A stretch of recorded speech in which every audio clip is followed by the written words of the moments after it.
says preparing. Okay, we're good. That's weird. Yeah, it's weird to change permissions on one of the accounts.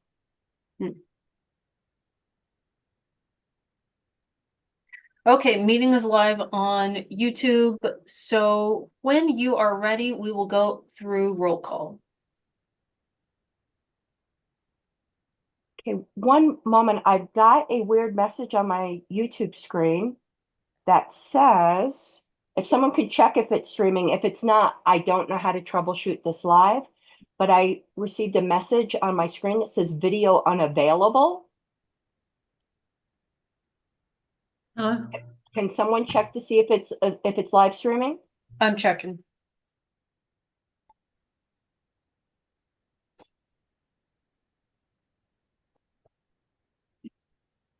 My screen says the content of this meeting is being sent to a third party. We just got confirmation from 2 people in the chat that it is live streaming. Okay, it's Yep. just YouTube being weird to me. Perfect, thank you. So for the roll call, Chair McCardle is here. Mr. Watkins? Here. Mr. Hagopian? Here. Mr. Blankenship? Here. Mr. Malagon? Present. Mr. Nikela? Present. Ms. Yanuskavich? Here. Mr. Benner? Here. Mr. Dassing? Here. Mr. Ford? Here. Mr. Heyman? Present. Ms. Hayes? Present. Mr. Nana? Present. Mr. Tunyevich? Present. Ms. Vest? Here. Mr. Alstead? Present. Mr. Cowan? Present. Mr. Dar? Here. Mr. Hall? I don't believe Mr. Hall is here. Mr. Hirsch? Here. Mr. Hyman? I'm here. Mr. Redpath? He won't be here. Okay. All right, Madam Chair, the only persons missing are 2 regional alternates, Mr. Hall and Mr. Redpath. Okay, thank you very much. Now we will jump to public comment. I'm going to go down the list as they appear on my screen. And first is Hannah Goodman, LPCO State Chair. You, Ms. McArdle. I would like to just voice my support for resolving Michigan's legal challenges. I'm a radical capitalist inside of me wants to just say how much I'm admiring both sides of this issue and formally fundraising and competing in the market. I love to see libertarians using libertarian solutions. So it's not really, though, about the financial contributions. It's about principle. The LNC must pursue what's right in Michigan, irrespective of donations, because our ethos mandates doing the right thing, no matter the challenge. The Libertarians Party opposition to injustice extends to addressing misconduct within our own ranks. Upholding integrity in all aspects is critical. We cannot tolerate dysfunction. I realize we're libertarians, so that's a big take. The argument that libertarians shouldn't take legal action against one another overlooks the importance of accountability. Actions that contravene our principles, regardless of one's claimed affiliation, reveal a departure from our values. As your vice chairman candidate, I am committed to leading with integrity, ensuring our party's actions align with our dedication to liberty and justice. Thank you for the floor. Thank you very much, Ms. Goodman. Up next, we have Mimi Robson, California, former state chair.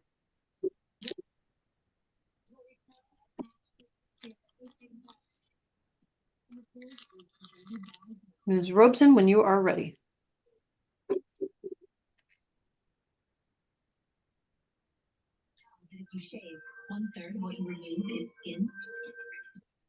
Oops, I was muted. I am so sorry. I started talking and I was muted. I am sorry. I wasted a few That's okay. seconds there. Go ahead. Hi, thank you so much. So I'm also here to speak on the situation in Michigan. I obviously am not a Michigan member, but I have watched all of the information. I watched the convention, and I just wanted to say that this convention was actually a properly called convention for the purpose of choosing delegates. It was called by the LNC recognized affiliate, and the 111 delegates showed up. They nominated and voted on their delegation. And it seems to me this lawsuit is just simply saying that the 4 people involved need to send that list to national, and anything beyond that can then be decided by the delegates at DC. And the reason I'm saying that the LNC should not be involved in this is, first, the lawsuit does not point to the LNC. It's going to ultimately be up to the membership. And there's nothing in the lawsuit that names the LNC. And so therefore putting $5,000 towards something that is not actually a part of national and is an affiliate situation shouldn't be something that y'all are doing. So I'm very much in support of Mr. Hopagian's motion to rescind the $5,000. And in fact, when Ms. Goodman brought up that there was being money raised on both sides, I know for a fact that $4,100 has been pledged, not necessarily to go to the Michigan affiliate, but to be actually donated to the National Libertarian Party for their use. So it's basically saying that there are many people that really want to see this resolved so that members' rights are ensured. And I don't know if anybody knows me at all, but I think that the members at convention, that is the body that has ultimate authority of party matters, period. That's why we get together, spend our money, and go. So I would really like to see Thank the you, Ms. motion Robson. pass that. Thanks. Okay, up next we have Andrew Chatterton, Chair of the Libertarian Party of Michigan. Hello, everyone. Thanks for the time to hear from us, all the speakers today. I would also like to convey support for the continued funding for the previous motion for $5,000, as well as the ongoing support for the trademark litigation that's been ongoing. Contrary to the narrative that's been spread by many of the fraudulent actors here in Michigan, it's not simply a case of our convention buying or electing delegates and having that outcome respected. After the convention was called legitimately by the legitimate affiliate, members from the opposing faction in the state party felt necessary to steamroll over our bylaws to insert invalid and ineligible delegates into the voting population of the convention, even going so far as to override a ruling of their handpicked chair who allowed the business to be bulldozed through, specifically violating a requirement from our bylaws that delegates added to convention require a 7/8 vote. Furthermore, now this new lawsuit seeks to use the state courts to prevent our state party bylaws mandated processes for our judicial committee to hear such an allegation of violations of the bylaws. And for the relevance to the national party, it seeks to enjoin members of the national party from being able to pursue their legitimate means of challenging that outcome and holding accountable those members who egregiously, intentionally violated the bylaws of the state party and seek to do so through the courts of the national party. So unfortunately, it's not so simple as that. I also wish to see the rights of members protected, and that's why I asked the LNC to continue the funding for supporting of that lawsuit. Thank you. Thank you, Mr. Chatterton. Up next, we have Mr. Travis Bost from West Virginia. Good afternoon. This is Travis Bost. I'm the Vice Chair of the Libertarian Party of West Virginia, a National Life member, and a donor.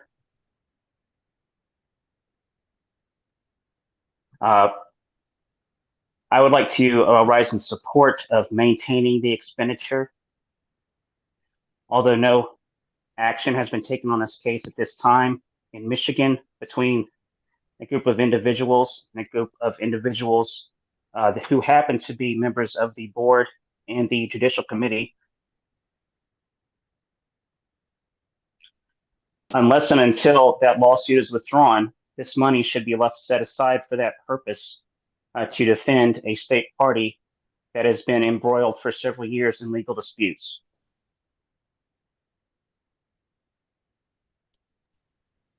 If matters of finances are an issue here, I have as a donor, made a donation to support this cause and voting with my dollars.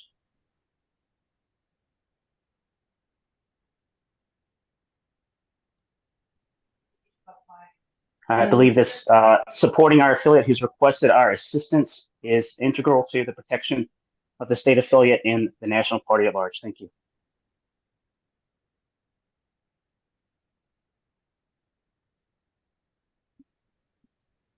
All right. Thank you so much, Mr. Bust. Up next, we have Nick. I always butcher this. I apologize. Siselski. Siselski. Siselski, yes. Mr. Nick Siselski. Hi, Nick Siselski, lifetime member here. It greatly disturbs me that this body is even discussing not supporting the rightful leadership of one of its affiliates. It disturbs me even more that some of the members have called for ending any support to the rightful Michigan leadership in other lawsuits. It is greatly disturbing to see some people who've sat around and complained about national now coming around claiming, a modest amount of donations for ending support of our Michigan affiliate. At this point, it feels to me that anyone opining on this situation against the support of the rightful affiliate, Mr. Chatterton and his leadership team, is either willfully ignorant of the facts of this situation or is openly in support of fraudulent actions. By not supporting the rightful affiliate in Michigan, these actions and lawsuits will continue across the country. This is going to put an open season on affiliate leadership across the country. And you're going to be fighting this battle in every state party anytime anyone is upset over one thing or another, regardless of whether there are additional remedies available within the party bylaws. I believe that, we should put our money where our mouth is. I have donated to the legal fund in support of Michigan. I believe a solid amount of money has been raised to that, a very good portion of the requested funds. And I believe that the LNC here should vote on using that money the way the donors intended it and supporting Mr. Chatterton and the rightful affiliate. Thank you. Thank you, Mr. Siselski. Up next, we have Matt Lawrence, former chair of the Libertarian Party of Nebraska. Thank you, Madam Chair. Matt Lawrence, Nebraska, lifetime member. I'm just here in support of Mr. Chatterton and his team in his legal efforts. I've also donated to this effort. That's all I have to say. Thank you very much.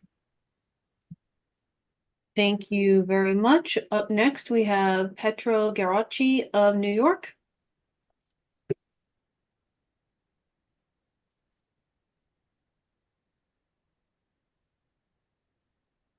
Petro, go right ahead, but I think you're muted. Oh, there we go. I couldn't find the mute button. Anyway, greetings from Montreal, Quebec.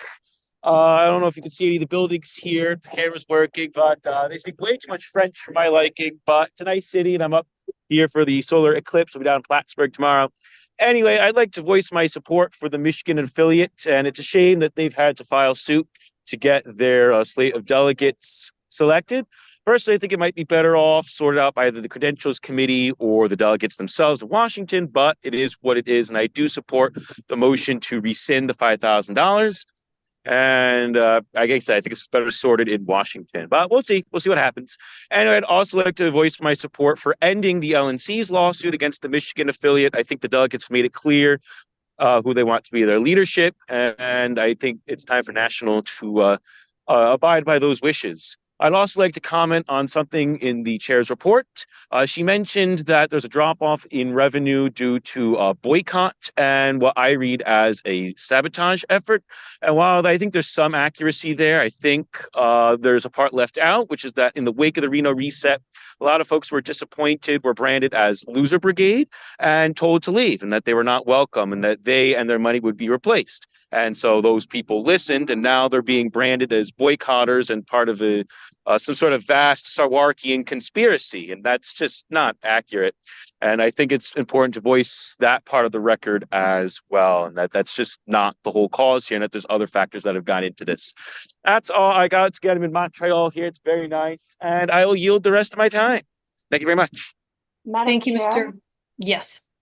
I believe I might have missed a commenter. If I will look at chat, if the members, if you commented and you don't see your name, please just stick it in chat so that I can make sure you're recorded. It's Matthew Lawrence. And he came Nebraska. after.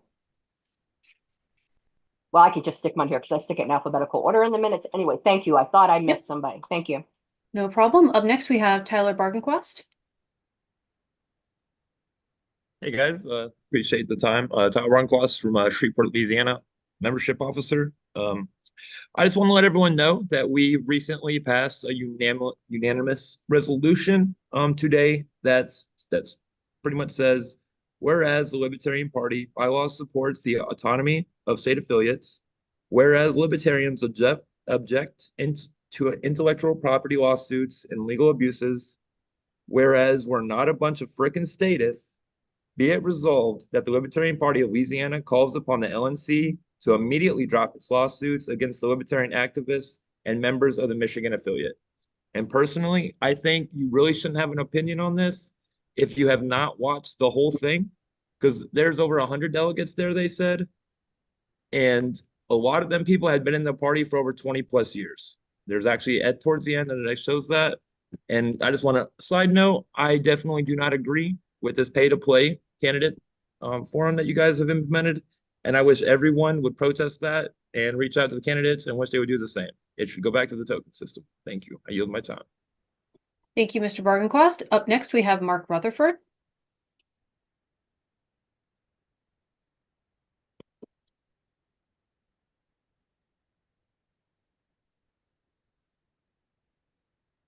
Mr. Rutherford, we can't hear you.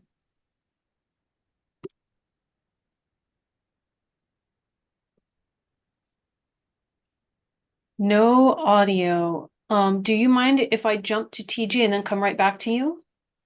And Madam Chair, I actually have a point of order. Okay. And I know this isn't a popular one. We've done the same thing in bylaws. The chat box is like holding up signs in a meeting. I do insist that decorum be maintained in the chat box. They can always go to the YouTube channel if they wish to say things that are not going to be interrupting a meeting. It's not any one particular side. It's multiple sides. But the chat box is not for that. And I've seen some super rude comments. Okay. Thank you, Madam Secretary. Everyone, please behave yourselves in the chat. Let's jump to Mr. TJ Cozen, and then we're going to come back to Mr. Rutherford. Thank you, Madam Chair. I just wanted to speak on 3 points. One, once upon a time, the LNC helped my wife fight for ballot access. I do think the LNC owes it to a state affiliate chair to help him fight his legal battles, and I support the recognized affiliate in Michigan and the Michigan chair. Also, I do believe we do need to go back to the token system. I do not like the pay to play for the debate. As someone from candidate support on national committee, I've been reached out to by several of the presidential candidates who do not like this pay to play. They've already spent tens of thousands of dollars from their donors on the Texas version. Now we're going to ask them to do the same. How are they supposed to spread liberty and their campaign messaging? And finally, I do want to acknowledge that all over Twitter, our national chair gets bashed left and right. I want to point out a fact that she does not brag about, and that she should, because it is an achievement. She delegates a lot of time to the National Candidate Support Committee. It is a pet project of hers. She helped bring voter gravity to the party with myself and several members on the Candidate Support Committee. I advise all the state chairs to invest in that program. It'll benefit your candidates. It'll help them door knock and help them compete against Republicans and Democrats. Thank you. Thank you very much, Mr. Cozen. He's from Pennsylvania, Madam Secretary. Madam Chair, we are at time. Okay. Is someone going to entertain a motion to extend public comment? I'll put up a motion to extend time for 15 minutes. Second. Okay, it's been moved and seconded to extend time by 15 minutes. Any objections? Going once, going twice. Hearing none, public comment is extended another 15 minutes. Up next, we have Ms. Dana Carver from Michigan. Hi, Dana Carver. I am on Andrew's board. I'm the first district rep for the Michigan board. And I would like to start with the fact that the affiliate did not ask for this money. This money was asked for personally by Mr. Chatterton. One of the other defendants has already given their answer, and they do not want any legal help from National. They've made this clear, Mr. Andy Evans. This was not even brought in front of the Michigan board, this asking for money. So I'm speaking in favor of Todd's motion, by the way. So the affiliate didn't ask for it. The board did not ask for it. The board has not even been made aware. There's been no email, no anything. We know about it because of social media. This has nothing to do with National. This has to do with the in-state issue. And the reason the people that signed on to this lawsuit, this latest one, did this is because of what's gone on. They were told to show up. They showed up. They voted. Everything was done properly. And yet here we are. Andrew refused to seat 2 elected members of the board and threatened that he was going to affect the delegate list. There has been one appeal against the delegate list by Jonathan Jacobs, who's not even a resident of our state. He may be a member, but he's not a resident. There were no bylaws violated. The 4 people that were suspended were unsuspended, and they were seated as delegates during the unaffiliated region meeting. And when they were seated, the vice chair, Leah Daly, who was in charge of that meeting, said that they would be seated and she would leave it up to credentialing. So credentialing met on this, our credentials committee here in the state, and they refused to hear Andrew's motion against any of the delegates because he tried to get rid of the Macomb delegates out of Macomb County and the 4 suspended folk. So credentials told him prior to convention that they did not take his motion kindly. Thank you, Ms. Carver. That's 2 minutes. I apologize. We skipped over Mr. Rutherford, so we're going to go back to him. Thank you. This is Mark Rutherford. I assume you can hear me now. Yes. And I'm a former national vice chair and a former state chair or chair of the state of Indiana. I really like the fact that we have open public comment at our meetings. It's a way that has distinguished the Libertarian Party from the other parties, especially the Democrats and Republicans. I'm very proud of it.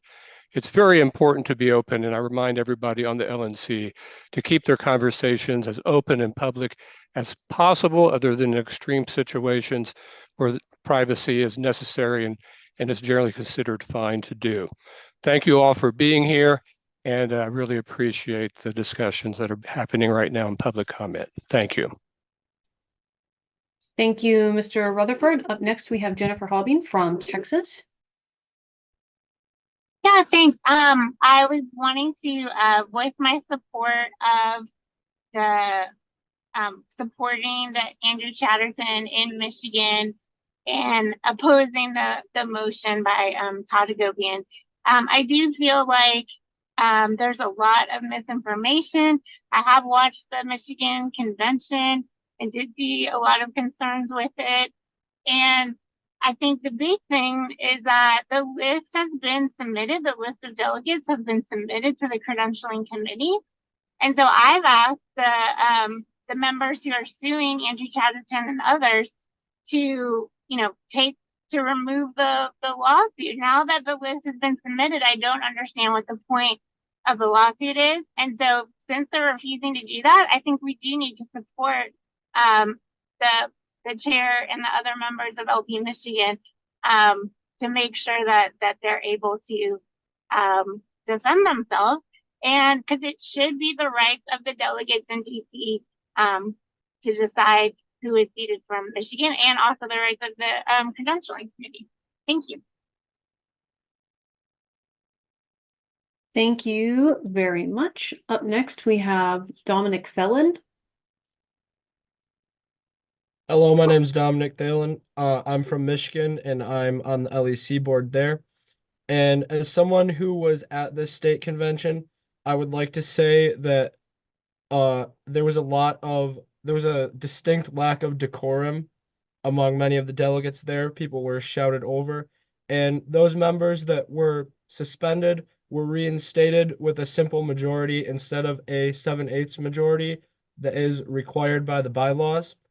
And having a majority of the delegates doesn't give you the right to steamroll the bylaws, which are there and they're in place to protect the rights of the members. And that is all. Thank you for this time. Thank you very much, Mr. Thalen. Up next, we have James Wiley from Colorado. Thank you so much for the opportunity to speak. I'm the interim executive director of the Libertarian Party of Colorado and candidate for the 3rd Congressional District here to replace Lauren Boebert. I just wanted to comment real quick on this litigation. I think it's important that we vote against the motion to withdraw the funds. I think that we should be supporting this litigation and pushing it forward at every opportunity. We need to respect the law, the bylaws of the party, both the national and state levels, and make sure that we are pursuing aggressive litigation against those people who violate the laws. Be sure to enforce our identity and uphold that substance of who we are by going after this in court. So I'm in support of the funding. Thank you very much, Mr. Wiley. Up next, we have Allison Graham. Hi, everyone. I'm Allison Graham from the Great Commonwealth of Pennsylvania. I'm the membership chair of Pennsylvania and also serving as Pennsylvania's representative on the LNC Credentials Committee. I just wanted to thank everybody for the privilege of serving them on the Credentials Committee. It means a lot to me personally. My 6th great-grandfather, Timothy Matlack, was the scribe of the Declaration of Independence and served as secretary of both clerk of both Continental Congresses and secretary of the 2nd. So it does great honor 250 years later to serve as secretary for our delegates, as he did for those esteemed delegates of the Continental Congresses. And I would be remiss in my role as secretary not to remind everybody of the section, a deadline coming up for the Credentials Committee. It is in our national bylaws, Article 10 Convention, Section 4, letter C. A list of the names and addresses of all delegates and alternates chosen by each affiliate party shall be sent to the Credentials Committee no later than 1 month prior to the start of the first general session of the regular convention. And please also look to Section D here. C continues a little longer, but D, failure to submit a listing of delegate alternate names and addresses, that's important, as prescribed within these bylaws shall cause no delegation to be registered from that affiliate party, which would be the state. So please make sure that your state leadership and your delegation chairs are sending your list of delegates to the Credentials Committee within that time frame, which is again 1 month prior to the start of the first general session at the convention itself. Thank you very much, and I look forward to seeing everybody. Your humble and obedient servant from Pennsylvania, Allison. Thank you, Ms. Graham. Up next, we have Sean Levasseur. Yes, pronounced Levasseur. I am a life member of the National Party and a life member of the Maine affiliate, and the former chair of the same. I didn't originally intend to comment, but hearing so much about Michigan, I wanted to add 2 cents that I don't think was being said by anyone. Much of this controversy is that at the Michigan convention, there were some delegates to it that were improperly seated. But the lawsuit here is because there is a great fear that one person, the chair, is going to remedy that problem by just replacing the convention's choices with his choices. This sounds like a remedy that is worse than the original offense, assuming it even is an offense. I don't expect any answers from Mr. Chatterton on this because, well, there is a lawsuit pending. So, but I wanted the question out there just so we know that the reason for the lawsuit, I think, is sound. Thank you. Madam Chair, we are at time. Okay, we are at time. I would move to extend for 6 minutes to allow the 3 remaining persons who have their hands raised to be able to speak. Second. Okay, I object. I object. This has gone enough. Okay, it's been moved and seconded to extend time by 6 minutes, and there's been an objection. Discussion, Madam Chair. Sure. If the 6 minutes is also intending to accommodate any public comment by LNC members, then I'm certainly in favor. Madam Chair, I can't It's raise not. my hand, but I would like to be next. Okay, go ahead, Madam Secretary. Motion is not intended to cover LNC members. We have plenty of time to speak during the meeting, whereas members do not. It is to accommodate Colin Fitzgerald, Rebecca Whiting, and Jessica Sentman. And I call the question. Thank you, Madam Secretary. Any objections to calling the question? Going once, going twice. Okay, we're gonna go to a vote on our motion to extend time by 6 minutes for the purposes of hearing public comment from the 3 individuals who have their hands raised. That's Colin Fitzgerald, Rebecca Whiting, and Jessica Sentman. Madam Secretary, when you're ready. Mr. Benner? Yes, sorry about that. Mr. Blankenship? Yes. Mr. Dassing? No. Mr. Ford? Yes. Mr. Hagopian? Yes. Mr. Heyman? Yeah. I will vote yes. Ms. Hayes?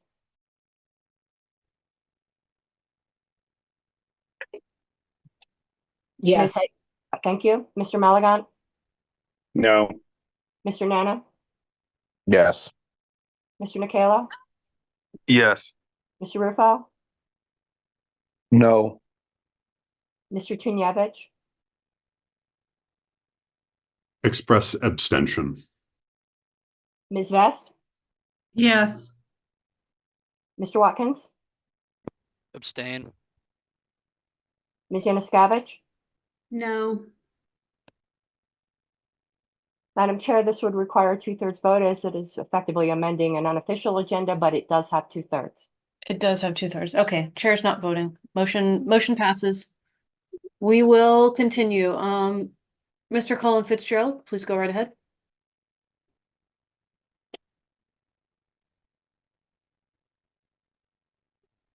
Make sure you're unmuted.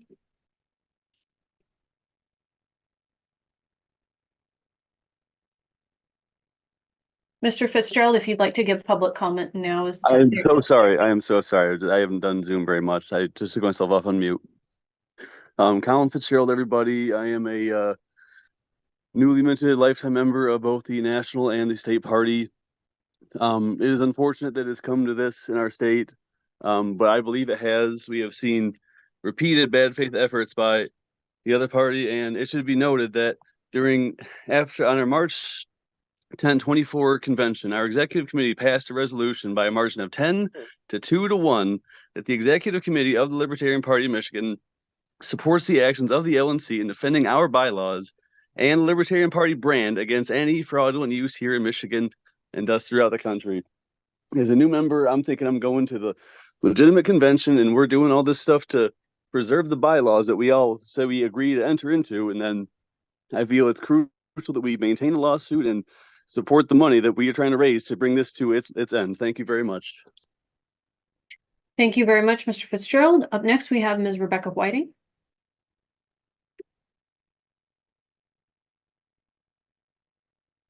Okay, sorry. I'm off mute now.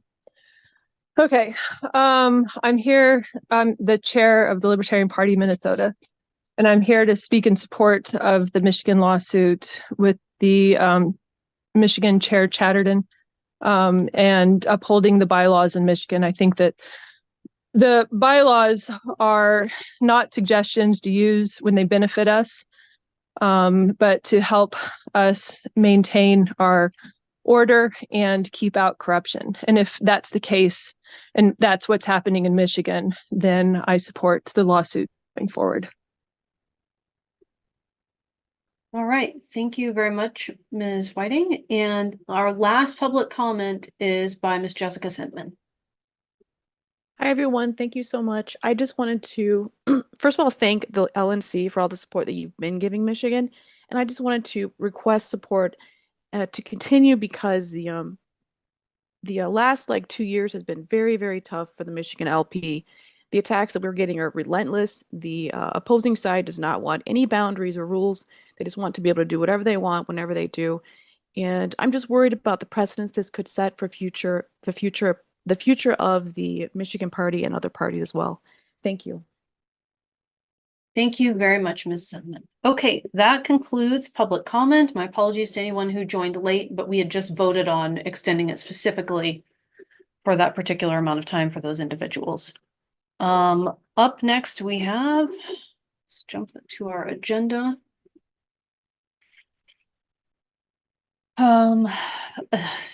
Credentials.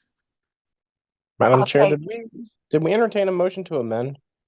I know we I didn't, adoption of the agenda is coming up, and that's when. Yeah. We're good. Yeah, we're good. So the next item would be mine, credentials report and paperwork check. So I had sent an email out to the LNC. The chair or the treasurer can advise me. All LNC members, it is your responsibility to make sure that you are a current sustaining member of National. To my knowledge, everyone is. Okay, thank you very much. Okay, up next is adoption of agenda, and there were 2 of you who raised concerns with the agenda. I can't Madam raise Chair, my. Madam Chair, I'd like to make a motion to move standing committee reports and regional reports till the end of the meeting so that we can address the issues at hand, the issues of the day, which are in fact quite serious. This is for the benefit of time, for the seriousness of the issues, and also for those people who would like to listen in and, quite frankly, get to, unfortunately, what is. Point of order, Madam Chair. We're getting into debate without a second. Okay. Okay, fine, whatever. Yeah, my motion. Okay, we got your motion. It needs a second. I'll second it. I just want things done right. That's all. That's totally fine. Okay, that's been moved and seconded. Do we have it? You're working on getting it down to move region reports Region and standing committees. And standing committees. I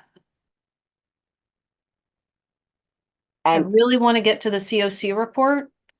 I'm not going to object. I have an amendment. I don't know if Mr. Nana is ahead of me.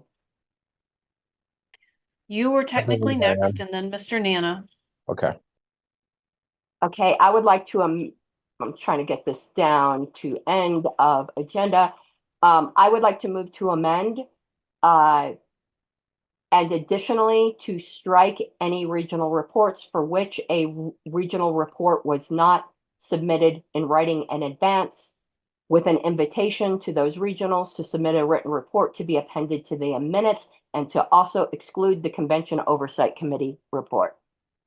I'll second that. Okay. Request for information. I'm sorry. Certainly. I didn't quite understand the last part of the secretary's motion relative to excluding the COC report. What was the intention there? I'm sorry. I think let's let her get it on this. Let's let her get it on the screen, and then I think it'll be clearer because I think it was probably just misunderstood. It's going to take me a few seconds to write out an invitation to the regional reps to submit a written report to be appended to the minutes, and for the Convention Oversight Committee report to be exempted from moving. So my intention, if it's not clear, is that the Convention Oversight Committee report would stay where it's at in the agenda. Got it. Thank you. Mr. Nana? Does that amendment need a second? Yes, it does. Well, I will give you your second then, and then I was just going to say strike all regionals, but this is fine. Okay. Thank you. Okay, it's been, this amendment has been moved and seconded. Point of order, Madam Chair. Yes, Mr. Malagon. Are we going to do something about the comments? I think you were already clear. Is there some sort of penalty if people are just going to name call and just, I'm really sick of seeing this stuff. Thanks. Yeah, I just saw it. I think there's a way for you to mute the chat. I don't remember how to do it, but. Yep. Madam Chair, I would just suggest that you direct me to delete comments that are really quite obviously outside of decorum, such as the one in question. So the annoying thing about that is that then that means you have to be paying attention to the chat. Well, you and I are trying to pay attention to motions. There's very few people that are doing this. Okay. Go ahead. If you want to delete offensive comments, that's fine. And then if you guys can't, control yourselves, we're just gonna turn off the chat. You can still chat away on YouTube though. YouTube is not the same. I'm not looking at it. It's not, it's distracting. Yes, censorship, much censorship. Terrible. Anyway, let's jump back to the matter at hand. Point well taken. Okay, do we have discussion on Ms. Harlos's amendment? My hand's not raised, Madam Chair, for discussion. It's raised for a later amendment. Got it. Okay, is there any objection to the amendment? Going once, going twice? Hearing none. Okay, the amendment is adopted, and that is now the main motion. So now let's go to a vote on the main motion as adopted. Gonna strike regional reports for which any regional reports were not submitted in writing, with an invitation to the regional reps to submit a written report to be appended to the minutes, so you can still get it in. And for the Convention Oversight Committee to be exempted from moving. So that means the COC report doesn't get kicked to the very back, but everything else does. Any objections to making this amendment to the agenda? Going once, going twice, hearing none. Okay. The agenda is amended, and now we'll jump to Madam Secretary's next motion or point of order, whatever you've got. Oh, I have a motion to amend. Okay. I move to amend the agenda to move to the first item of business, Mr. Tunyevich's motion to drop the trademark lawsuit. Okay. I'll second. Objection. I would like to hear our financial report before moving to that item. Okay. It's been moved and seconded to amend the agenda to move the lawsuit to the beginning of the agenda, and it's been objected to hear the financial report. So, any further discussion? Yes, Madam Chair. Okay. I'd just like to say to my fellow members, I think we would be far better informed in making a decision regarding the trademark lawsuit, its status, and any decisions about it after having received a full financial report from the treasurer, portions of which may be in executive session. I think to do so without that information is unwise. Thank you.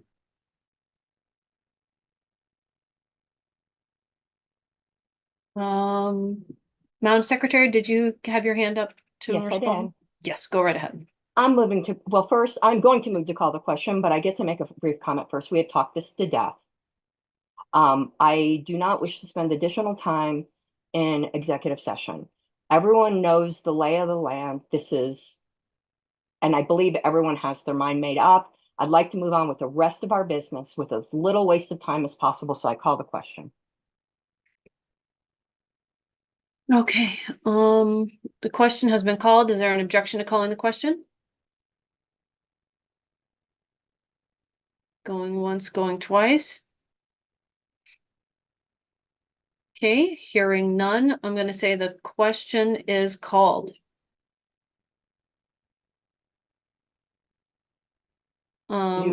When you are ready, we will go to. Just give me 1 second. Yeah.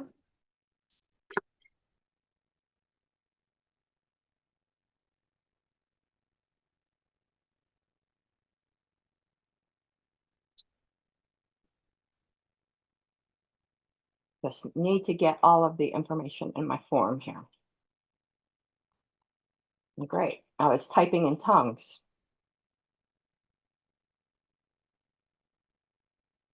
Mr. Benner, No. Mr. Blankenship, Pass. Mr. Dassing,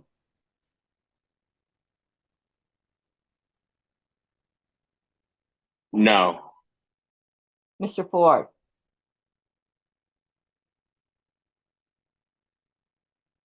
Excuse me, point of order, Madam Chair. Yes. Is this the correct motion? I thought we were voting on whether or not to move this agenda item up. Oh, you are so right. oh my God. If we could restart that, I'd sure appreciate it. Oh, Was sure. there So Good call. move to, you're correct, amend agenda to, and that was my motion, to move this item While to the top. point of inquiry while the secretary is finishing that up, who seconded this motion? I just don't remember. I To did, amend the Mr. agenda, Nana. there was a second. Yeah. Yeah. I am in, or I seconded Mr. Nana. Excellent. Okay, thank you. So we're going back. The motion is to move to amend the agenda to move the item regarding the trademark lawsuit to the very beginning. Mr. Benner, Yes. 1 second. Mr. Blankenship, Pass. Mr. Dessing, Yes. Mr. Ford, Yes. Mr. Hagopian, No. Mr. Heyman, Yes. I will vote yes. Ms. Hayes, Pass for right now. Give me a second. Mr. Malagon, Aye. Mr. Nana, Pass. Mr. Nikela, Aye. Mr. Rufo, Abstain. Mr. Tunyevich, Nay. Ms. Vest, No. Mr. Watkins, Can you hear me? yes. Yes. Ms. Yanuskavich, Yes. Mr. Blankenship, No. Ms. Hayes, Yes. Mr. Nana, No. Madam Chair, it would require a 2/3 vote. It exactly has a 2/3 vote. Okay, it has 2/3. Chair's not voting. Motion passes. Okay, let Madam me, Chair, I have a point of order from before the vote. I wanted to wait until after the vote. Certainly, Mr. Rufo. If I would appreciate if we could inform members that when making their arguments, taking subtle digs at telling people that they are unwise and attacking the intelligence of the fellow boards in subtle condescending manners, if that could be avoided, perhaps we could use terms like ill-informed that are less condescending and I understand opinions are heated right now and people have a lot of emotions involved here, but let's avoid unnecessary subtle digs at each other. If you have something that's going to be, if you want to say something to somebody and you want to break decorum, just break decorum. But I'd appreciate if everybody kept decorum and we avoided any attacks on each other today, sped the meeting up, and avoided condescension, because condescension is a big problem. Because you're insinuating that you're more intelligent than the rest of the people on the phone call, and it may not necessarily be true. So I'd appreciate it if we could all be respectful of one another. Thank you. Thank you, Mr. Rufo. Point well taken. Okay, the agenda has been amended. So let's double check. yep, I'm just moving that item up on Yep. my, You got it. oh, we're still actually on the agenda, Madam Chair. So I moved that Right. up on my notes, but we're still on approval of the agenda. Yep.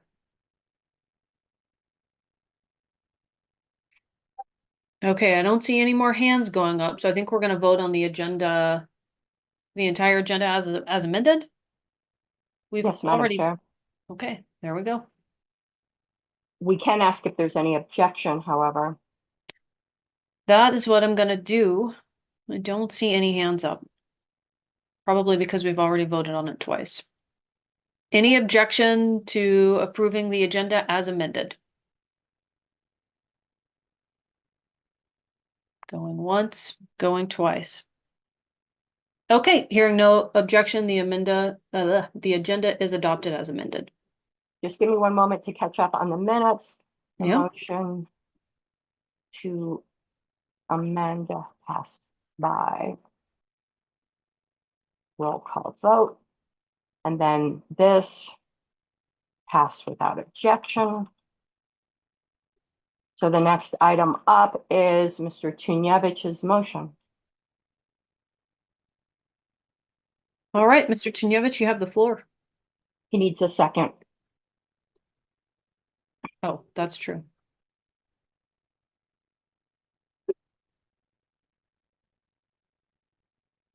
I'll second for the point of discussion. Thank you, Mr. Blankenship. May I proceed, Madam Chair? Absolutely. Thank you. So, folks, especially for my fellow LNC members, many of whom were not on the board when this suit was in its beginning time, prior to us voting to file this suit, I spoke out against it pretty strongly. I saw the people who were involved on both sides. One side in particular was like a who's who of longtime Michigan activists. I served briefly on the Michigan board back in the 90s, so I am familiar with some of the players here.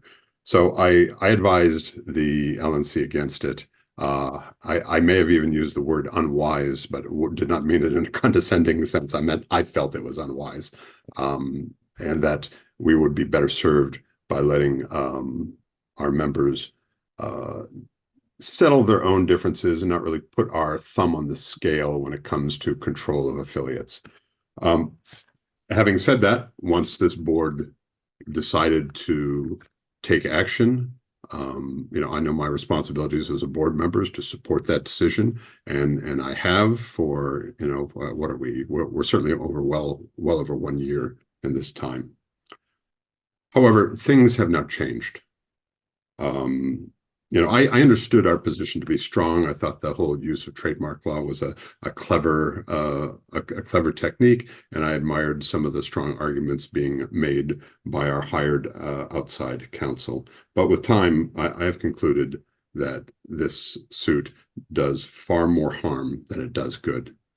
This suit has been cited everywhere I look as the #1 reason why people are not giving to the party. This is part of the reason why I wanted to hear the discussion of our financial situation, because I think it would reflect that. I think that it was a mistake for multiple reasons. One, it is fomenting further problems between state parties, not just in Michigan. So therefore, I think it's a driving division, not solving it. I think it's also too expensive. We have a 6-figure legal budget last time I checked, and this is the most active legal matter we have currently.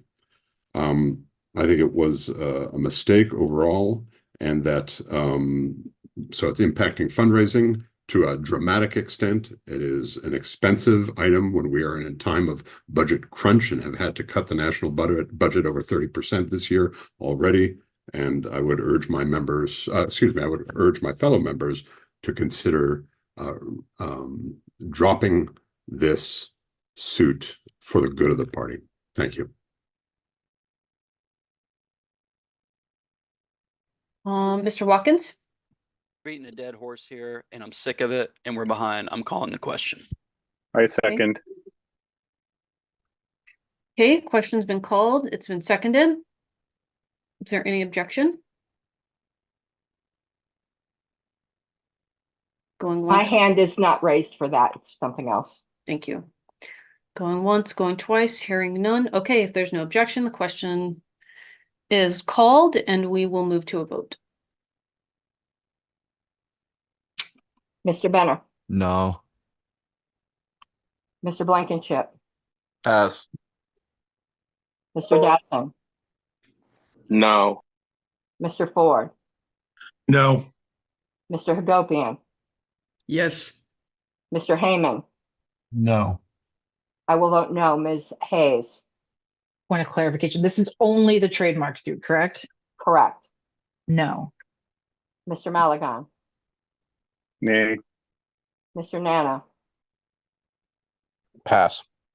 Mr. Nikela, No. Mr. Rufo, No. Mr. Tinyevich, Aye. Ms. Vest, Yes. Mr. Watkins, No.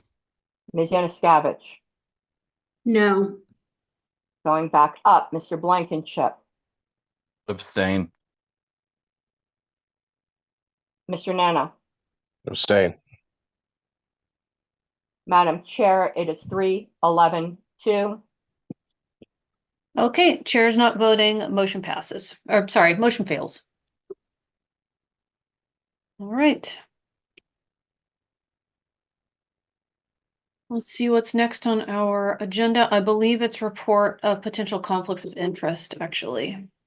Yeah, I forgot to stick that on there. Okay. In the OneNote, a bunch of people did send their potential, one second, cumulative conflicts of interest. I do have it updated as of today. If you have any additional, let me know right now or by email, but it is in the OneNote. And Madam Chair, I realized, I think I neglected something in roll call. I might not have updated my roll call. I did not. Mr. Burke is not present. I didn't update this form since he was elected. Is Mr. Allstott present? Yes. Okay. He wasn't roll call. Got it. All right, up next we have chair's report. Give me a moment.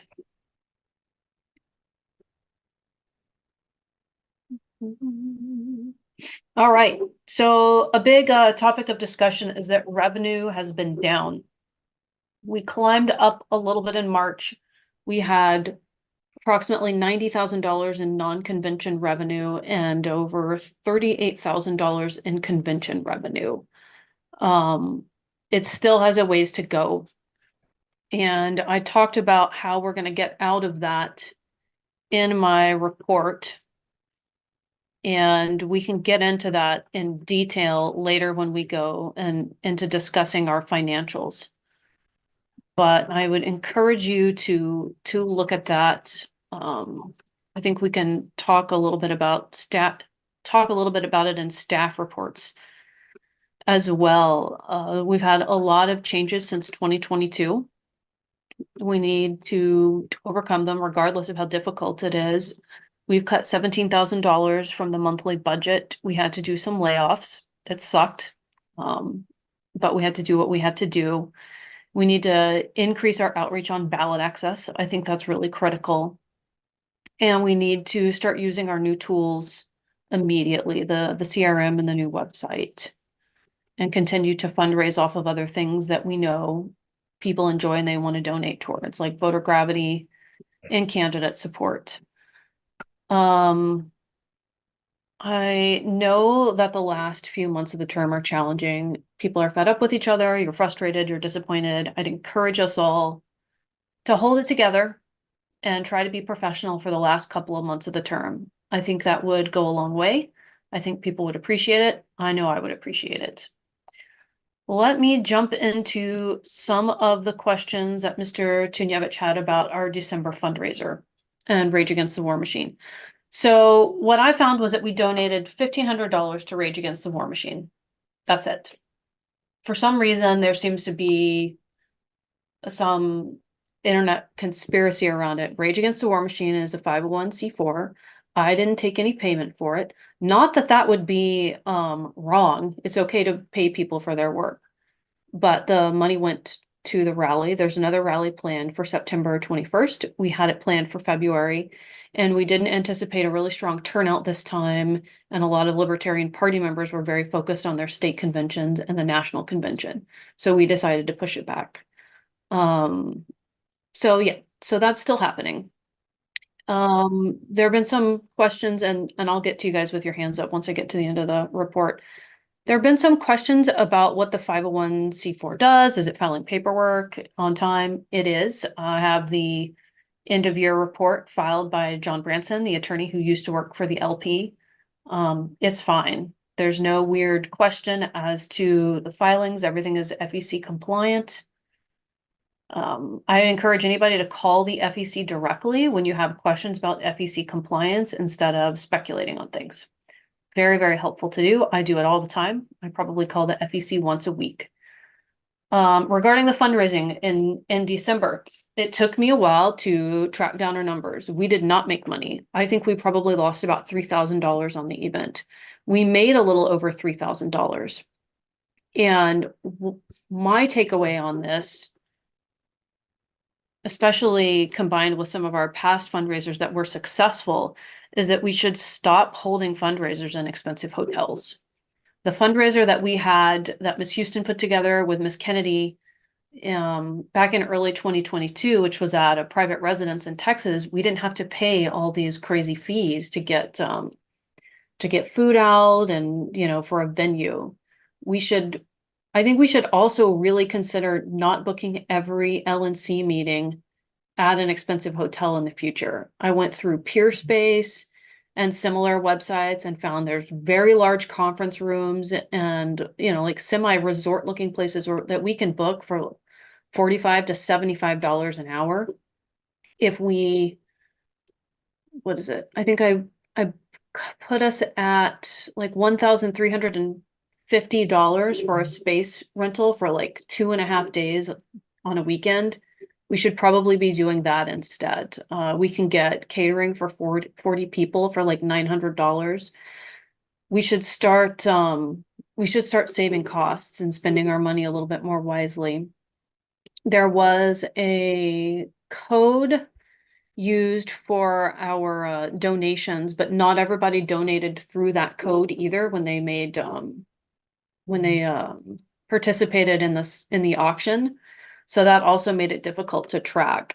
I think we need to be a little bit stricter with how we take donations for events so that we can do a better job of keeping track of everything.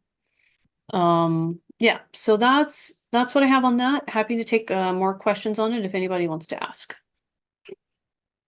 Mr. Tunyevich? So, Madam Chair, first regarding and thank you for starting to address some of these. I know some time has passed. It's taken some time to get the information.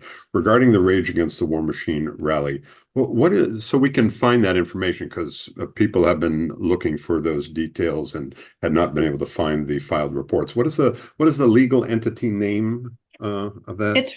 It's Rage Against the War Machine. It's a 501c4. It's not an organization that has to file with the FEC. Thank you. And does the filing that you referenced, since this rally,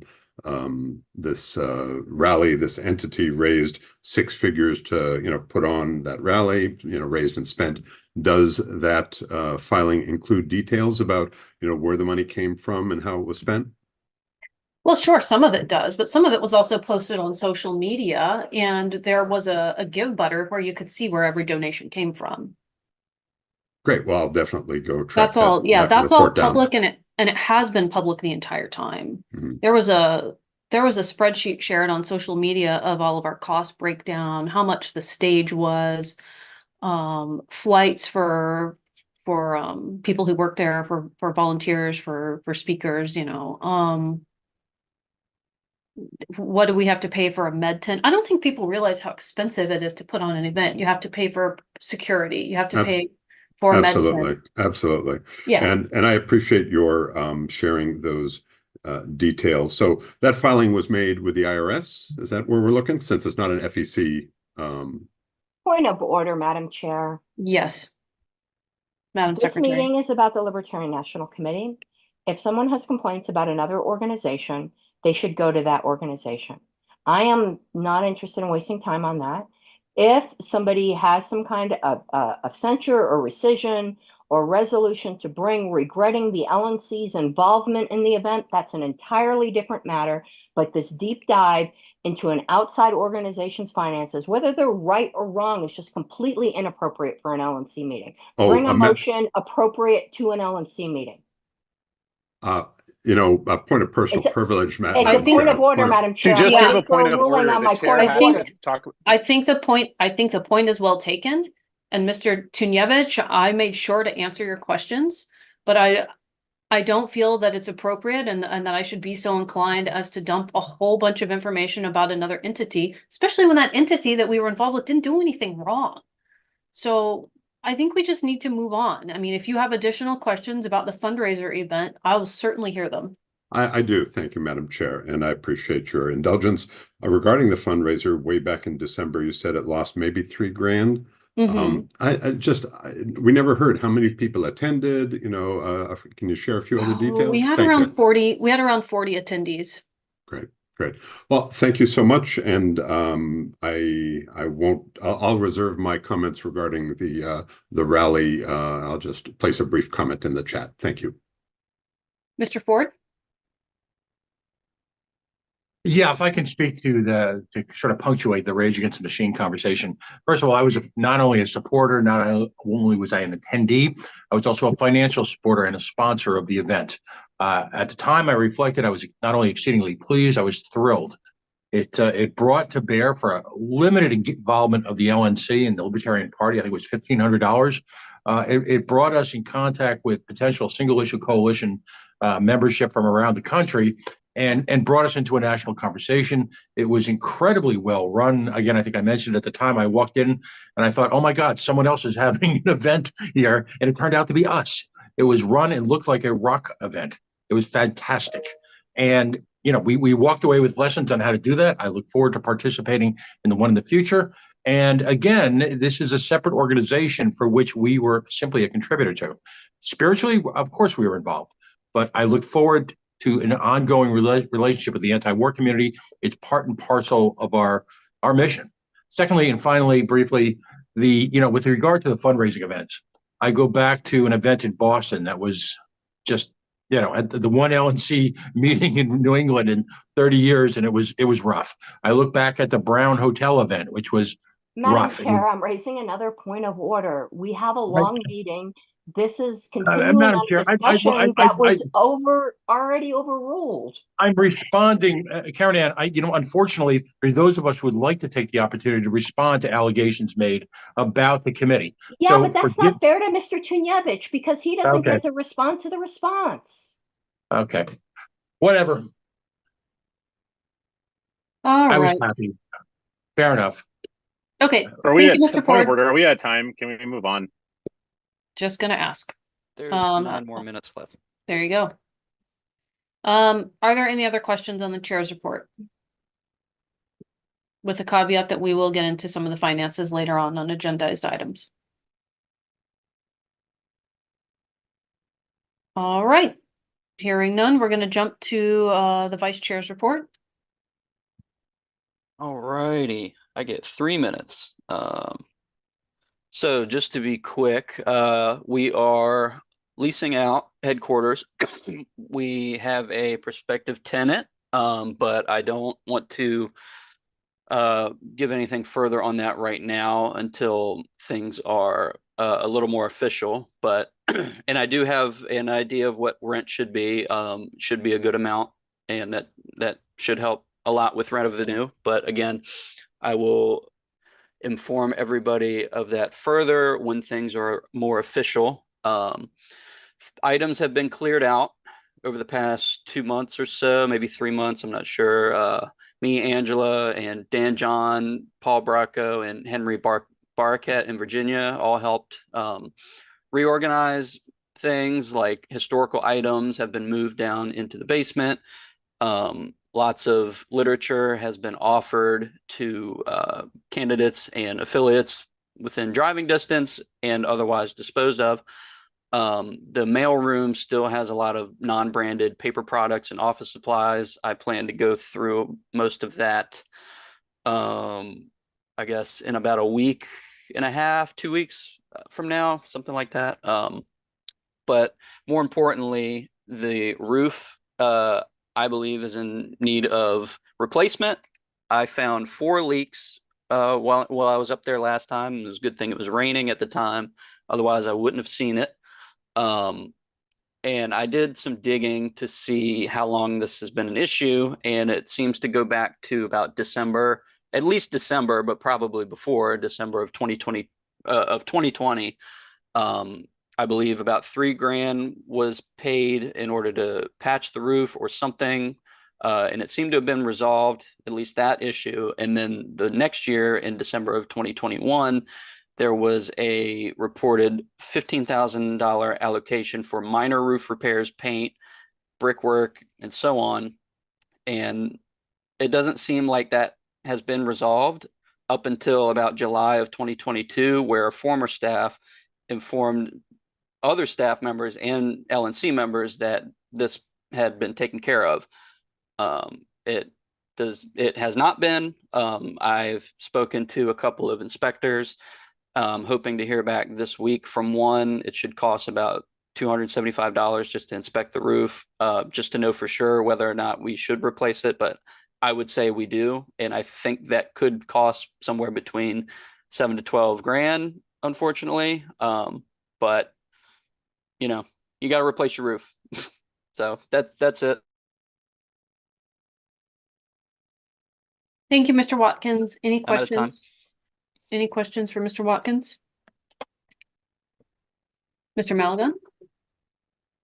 The Region 4 alternate asked a very important question. I want an update on the state of the mustache for Mr. Watkins. That's probably more important than the building, honestly. The mustache is great. Unfortunately, my camera does not work. I don't know why it won't work. Otherwise, I would show you. Thank you, Mr. All right. Watkins. There we go. If there's no further questions for our vice chair, we're going to jump to Mr. Hagopian for the treasurer's report. All right. On or about March 27th, I submitted a financial deep dive to the public list that is going to serve as the treasurer's report. We also had a meeting later that week with the XCOM that the full LNC was allowed to come to. So I will not be covering a treasurer's report here today, but that is the treasurer's report. Thank you. Any questions for Mr. Hagopian? I do, Madam Chair. Go right ahead, Mr. Tunjevich. Todd, is there any subsequent information that we should be aware of beyond the reported information that you referenced to that is relevant to today's agenda? I have not received the March financials yet, but there was not a $40,000 drop in finances in March based on what I can see so far. So the trend that we saw in February did not continue in March, but I do not have the exact numbers at this point. I can share the numbers. Okay. We had, and I want staff to double check that, but I believe we brought in a total of $129,298. $90,708 of that was non-convention revenue. I want to double check the store revenue, but that is very close. So we are on a slight upward trajectory. Thank you. Madam Secretary? This kind of goes to both the vice chair and the treasurer's report. I think either can answer. There was a question in chat about potential insurance covering issues with the building.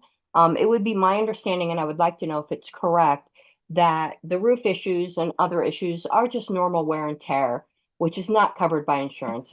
Insurance is not intended to give you a new roof because your roof is old. But maybe I'm mistaken. Is there any kind of damages that would be covered by property insurance? I'll let Mr. Watkins answer to it, but I can assure you that if it's from 3 years ago, then the answer is going to be no. Yeah, I would agree. All right, Mr. Nana? I believe the secretary asked the first portion of my question. But have we talked to the previous contractor for the roof? I don't know who it is. I'm only asking because I was being asked and I don't know who it is either. Yeah, I don't Um, know who it is, but if anybody knows, please send them my way. But okay. if we spent $3,000 on them last time and it doesn't seem to have fixed anything, then I probably wouldn't want to use them. Yeah, right. Yeah. And then I'd like to, yeah, I guess just know what repairs they did do and what, I guess, yeah, I don't know, might make us better informed, but Yeah, if there's anybody that was on here during that term that has any further info, please share it. But to my knowledge, it was a patch job and it was some kind of storm damage and they patched it up and I guess it didn't last very long. okay. All I right. guess I had one other, this is completely unrelated, but just while I'm talking, sorry. So we have a pending motion on the email list, and my question is procedural. I might be mistaken. I thought that it rolled over to the next meeting. Maybe I'm just missing it. Is it agendized, or how does that work? Am I mistaken on how that, because I thought it rolled over if we had a pending motion. I'm sorry, say that again. We have Mr. Hagopian made a motion on the list to rescind. Am I missing? Am I just blind? Am I missing? Is it on here and I'm missing it, or am I Oh, mistaken? it's an email motion and it's not up until Tuesday. So if there's an open motion on the email list, it does not roll over to be agendized in the next meeting that takes place if it's not set to expire before then? I don't believe so because I believe it's still happening and no one noticed it. Okay, I thought it happened automatically. That's why I was asking. If you want to dig through the policy manual and then raise a point of order after you find that, I'll address it immediately. Okay, I can look, but yeah. Okay. Madam Chair, if you would like. Well, We have 5 seconds. I was going to call on. It's not in the policy manual. I just wanted to let you know that. Okay. Okay, thank you. Ms. Yanuskavich? Do we have any preliminary information on expenses for March? Not yet, but we can in a little bit. Yeah, Like during this meeting, if that makes sense. Okay. I know what QuickBooks says, Madam Chair, and I don't know what has not been entered into QuickBooks yet. If you know what has not been entered into QuickBooks, we can. Our operations director can tell you. Okay. All right, perfect. And she's going to give a report in just a little bit. Okay, we'll wait. Okay. Madam That is Secretary? time. Sorry. Oh, we're at time. My comment's not important. It had to do with insurance. Okay. Are we moving to the next agenda item, which is the secretary's report? I have nothing further to add than is in the report, but would field any questions. Actually, I do have something to add. I'm so sorry. I'm a dummy. It'll be very quick. Have been engaging in trainings with tellers and feverishly involved with convention preparation on the secretary side, and that's it.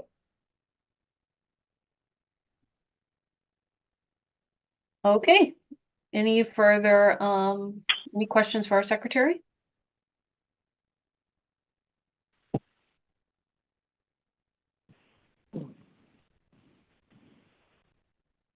All right.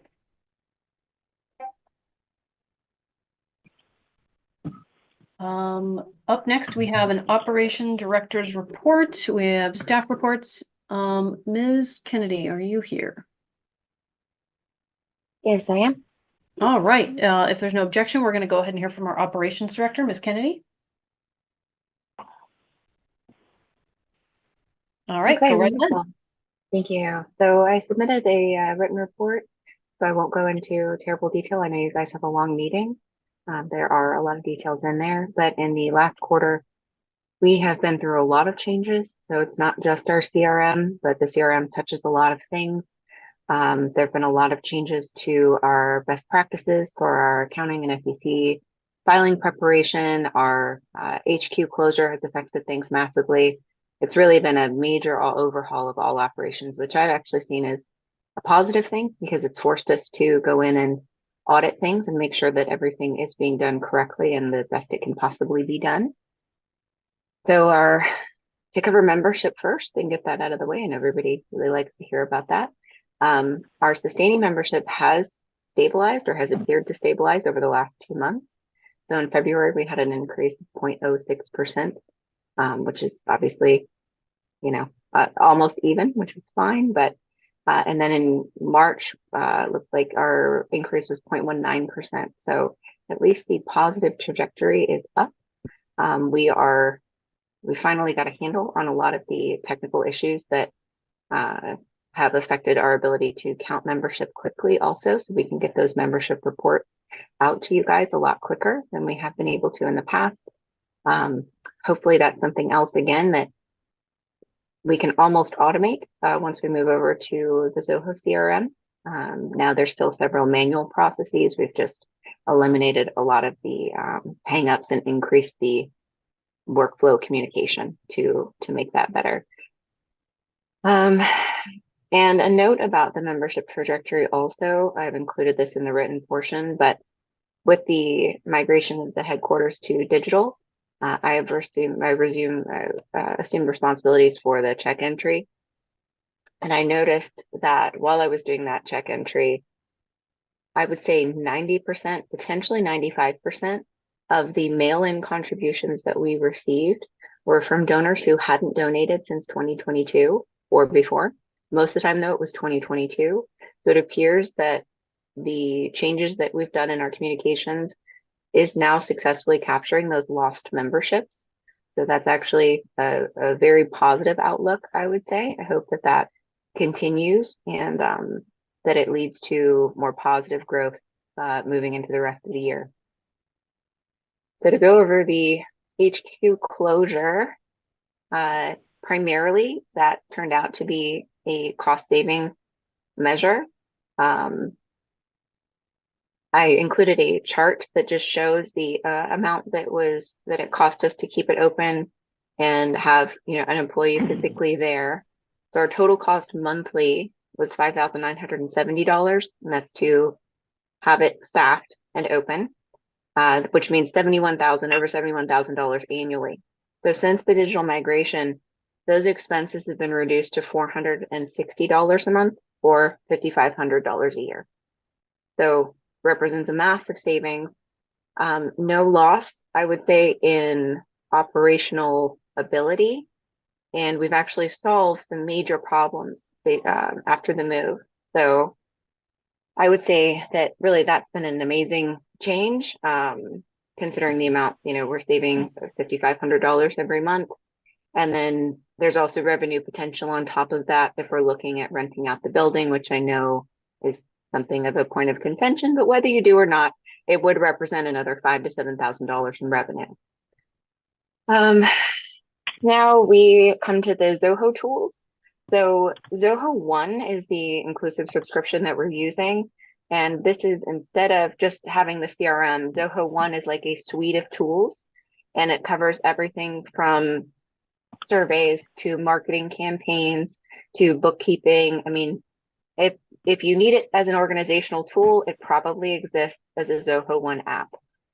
And in order to take advantage, because we pay for Zoho One regardless of how many of their apps we use, I have been encouraging the staff to look into other apps that we could potentially pivot to or could provide cost-saving measures in the future. I won't go into each one. There is one that I will address later in the report, but there is a list of apps that we've reviewed already and considered their business use cases, and we may implement as in the future as staff bandwidth allows. A large portion of the last month and a half of the quarter has been dedicated to the audit preparation. So there was a lot of documentation that needed to be pulled together to hand off to our auditor. You will see significant increases in the accounting line, and that's because the bookkeeping prior to bringing on our Veracity Pros, our accounting firm, was not terribly professional, and it needed to be professionalized. We needed to have good documentation, and we didn't have that. So we were kind of scrambling to make sure that the auditor had everything that they needed.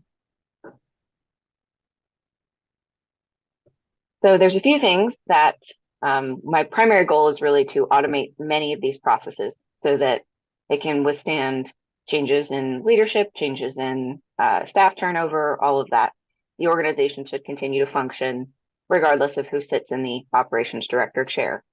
So one of the first things that we needed to do was make sure that we were paying all of our taxes and make sure that we were in compliance with all of our, anything that covers our employees, such as our 401k, our withholding programs and so forth. So I'm pleased to report that since last quarter, we have successfully automated our sales tax as well as our unemployment tax. And now that's completely hands off for us. So the information flows into our accounting firm, just so that, they have the numbers to report to us. And then those reports get filed automatically with paychecks and in terms of our unemployment filings, and then with TaxJar in terms of our sales tax. So that cuts down on staff time. And that also cuts down on our accounting bills time. So again, another cost saving measure. There were less changes in the workforce prior to this report that I wrote, and now there have been more changes, but I'll just address the two that are in my report. We were very sad to say goodbye to Matt Thexton, who was our operations manager at HQ. He was wonderfully helpful, and the decision to part with Mr. Thexton was certainly not a result of performance or any reflection in any way on him. He did a wonderful job, and he was lovely to have on the team. It's just if you don't have a headquarters, then you unfortunately don't need a headquarters manager. Now that we are moving into automation and working on workflow operations such as like our social media management and organizational outreach, we did increase Miss Iris Poole's hours to full-time, and she's been taking over there. She's helping to run point between staff and the convention committee, doing a lot of work there. So we are pleased to have welcomed her more fully onto the team. To address one of the apps that I indicated earlier, one of the Zoho apps, the first one we investigated was a solution for our customer service platform. So Mr. Herrera and I piloted the migration of our info inbox into a more customer service friendly platform, which is Zoho Desk. That has been very, very nice. It's saving staff a lot of time. It has much better analytics. We are able to now really hone in on, what is our response time? Are we getting back to everyone in a timely fashion? Our target average is within 48 hours. So any ticket that comes in, that's from donors, affiliates, anybody, we are getting back to them within 48 hours. And a large percentage of those are one and done. So first contact solutions. And we are well under our time of 48 hours, and we are sitting at about 38 hours. We also hosted the LP masterclasses in January and February this year. We had 6 instructors and held 11 live classes covering a range of subject matter. Those were very successful. We had wonderful feedback on those. And thank you to all of our volunteer instructors.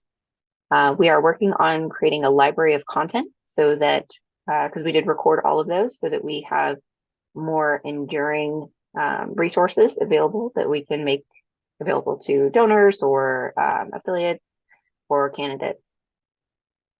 And then there's a list of LNC committee support that has been provided by staff and operations. But that's it for me.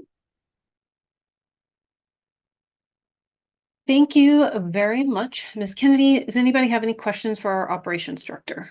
I know there were some questions about finances earlier and expenditures.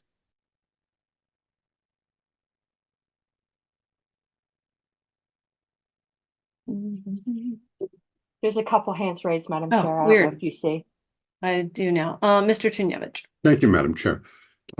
First of all, hats off to Ms. Kennedy, not just for this report, but for the work she's been doing. I think the focus on process improvement, automation of tasks, in conjunction with the actions taken by the treasurer, and I'm sure she was involved with some of that, to outsource some of the financial operations, is really the direction we should be heading. I'm very encouraged by that. So thank you. The only follow-up I had for her was regarding the master classes. She said they were successful. What kind of attendance have we been seeing on the master classes? What have they've been sort of ranging? Thank you very much. Yes, of course. So we had a varied attendance depending on the class. I believe one of the highest in attendance was Carla Howell, and I believe we had 22 attendees in her first class. I believe that we could have done better marketing with as we moved through the classes, because we had wonderful responses for everyone's first time around. So the first class they gave, we had fantastic attendance. For subsequent classes, so those repeat classes, in case someone missed it, we had attendance as low as 6 people. Okay. Hey, you got to start somewhere. Thank you. Madam Secretary?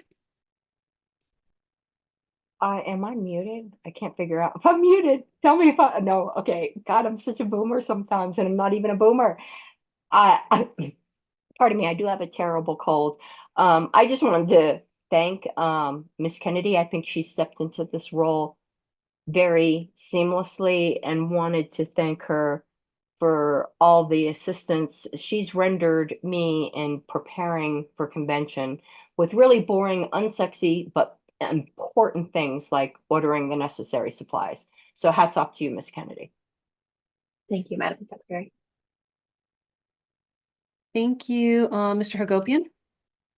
Also wanted to express my gratitude, but everybody has already said it. Miss Kennedy's dug into some things that needed to be dug into, and I appreciate it. But real quick on the revenue and expenses, I know I get copied when we send the FEC stuff to Paula as we start to review it. But if you have projected revenue and expenses or approximate revenue expenses for March, I believe that was the question earlier. Yes, of course. So I believe that Madam Chair shared the revenue, but I can certainly do that. It's we're sitting right now in CV at 129,298. Thank you. And then give me just a moment and I will pop in and tell you those expenses. I apologize. I was trying to bring them up between the time that that it was asked and I had to start giving my report. So bear with me one moment. So I'm seeing our current expenses at 97,702.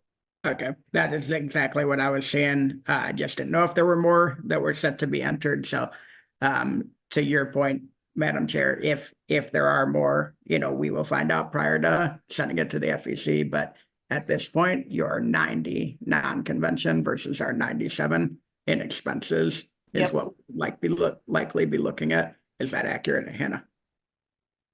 I believe so, yes, sir. All right, thank you.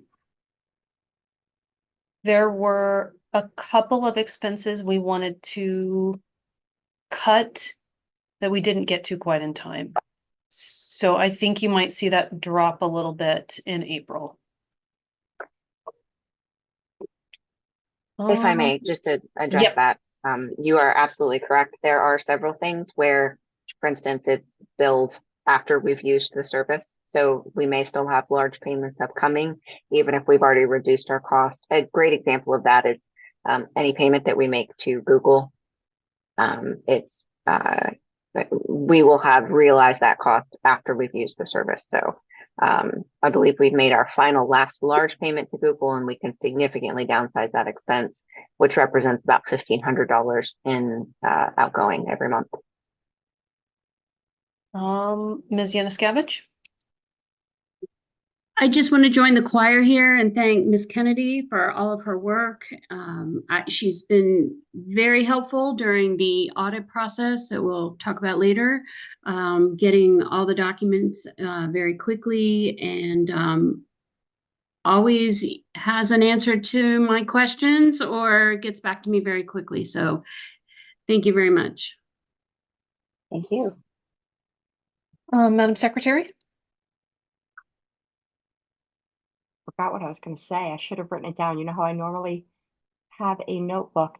So I'll just get in line if I recall again. But I'll just join again in the Hug Fest. Thank you, Mr. Nikela.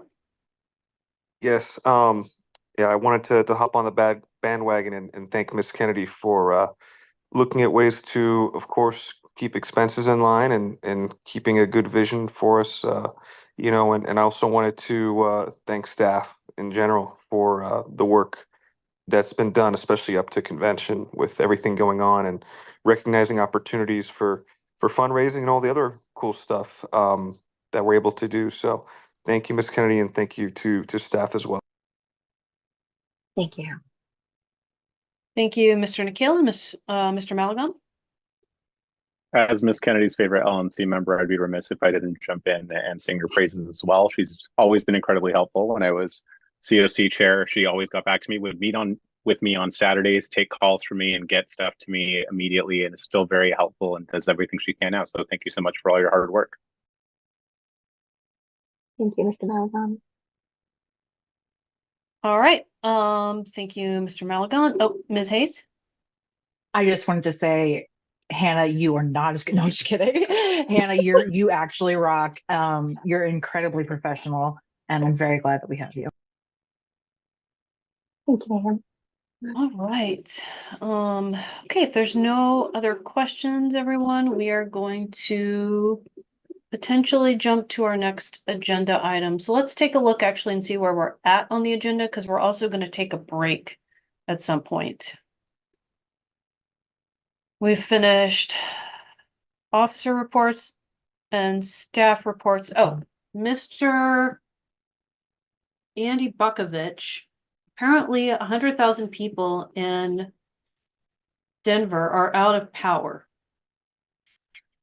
And he texted me an update because he has a little bit of his cell phone battery left. He says, for IT, here's the highlights of his report. Google is archived off and full licenses have been suspended, securing long-term storage, and then Google will be completely deleted.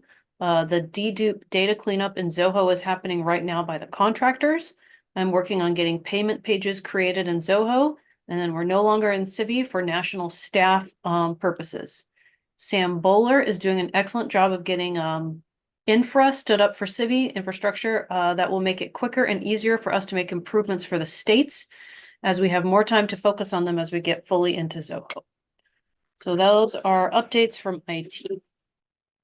And apologies that he's not able to be here, but he has no power.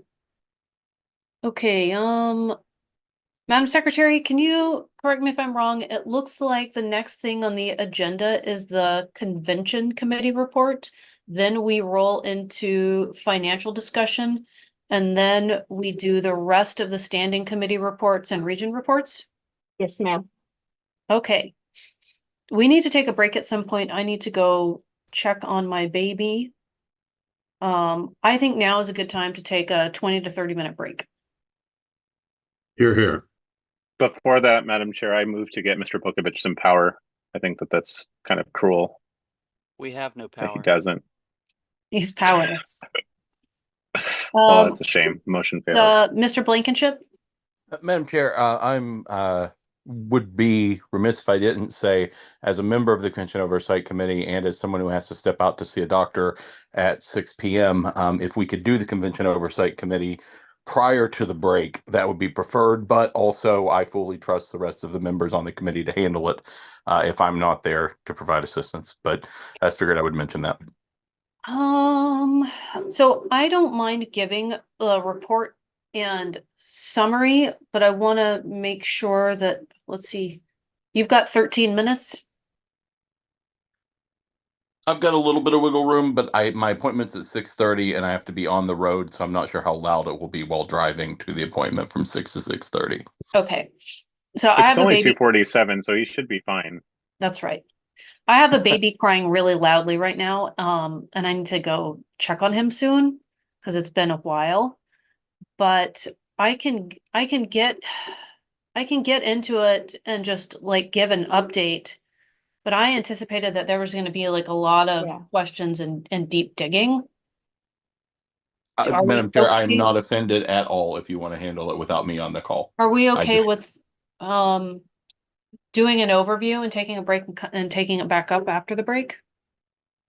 Sounds like a good idea. Okay. Madam Secretary? I honestly, no offense, Mr. Blankenship, I think once we get into it, all that's going to happen is Ms. McCardle is going to end up repeating the overview. I think we should go to a break now so that when we're in convention mode, we're in convention mode. Sincerely, no apologies. And also, just on behalf of Mr. Malagon, I am urging mercy because he needs to go do a beer run. There is a report on the OneNote if anybody wants it. Madam One Chair. slight correction. It says Scotch run, not beer. I have one beer left. I heard. Sorry, Madam Chair. I didn't see the link to the OneNote in the chat before it was closed off. Tiny URL. It's on. I'm pretty sure it's on the list, but it's. Can you share it, Madam Secretary? Tiny URL. Certainly. It's been on the list multiple times. Yeah. But I will share my screen here. There you go. The live notes, which are always tinyurl.com/LNC live notes. The tiny URL is always in the header of the live notes. Thank you. Okay, so I'm going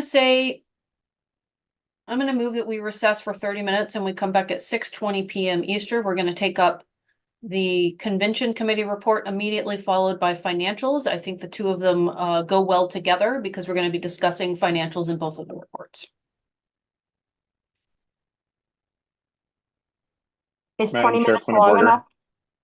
That would be 30 minutes. 20 after. Thank you. Or point of information, rather. Yes. So do we just leave everything untouched since we're going to be stepping away, Yep. everything just remains open and then we come back in 30 minutes? Yep. Just mute, hit your video. Understood. Thank you. Got it. Needs a second. Second. I'll All right. second. All right, moved and seconded for a 30-minute break. Any objections? All right, hearing none, we are going to be on a break.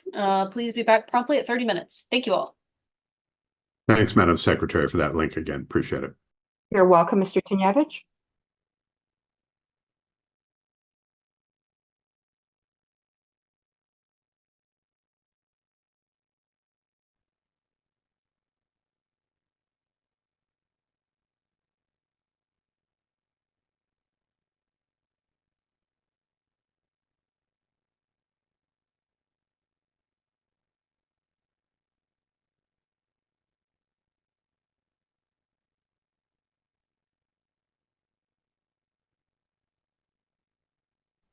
Okay, Angela's back. I'm shut up now. All right. Let's do a little informal roll call check. I don't know if Scroll down the list. Adrian's back. He said he was on his way back. I'm back. Are you here? Thank you. Meredith is here. I'm switching devices, so just give me a second. Treasurer's back. I mean, I could do another roll call if you wish. I'm going to take off this. Actually, yes, if you don't mind, let's just go ahead and do that. Okay, 1 second. Let me just copy this. God, I hate Google sometimes. It will not let me.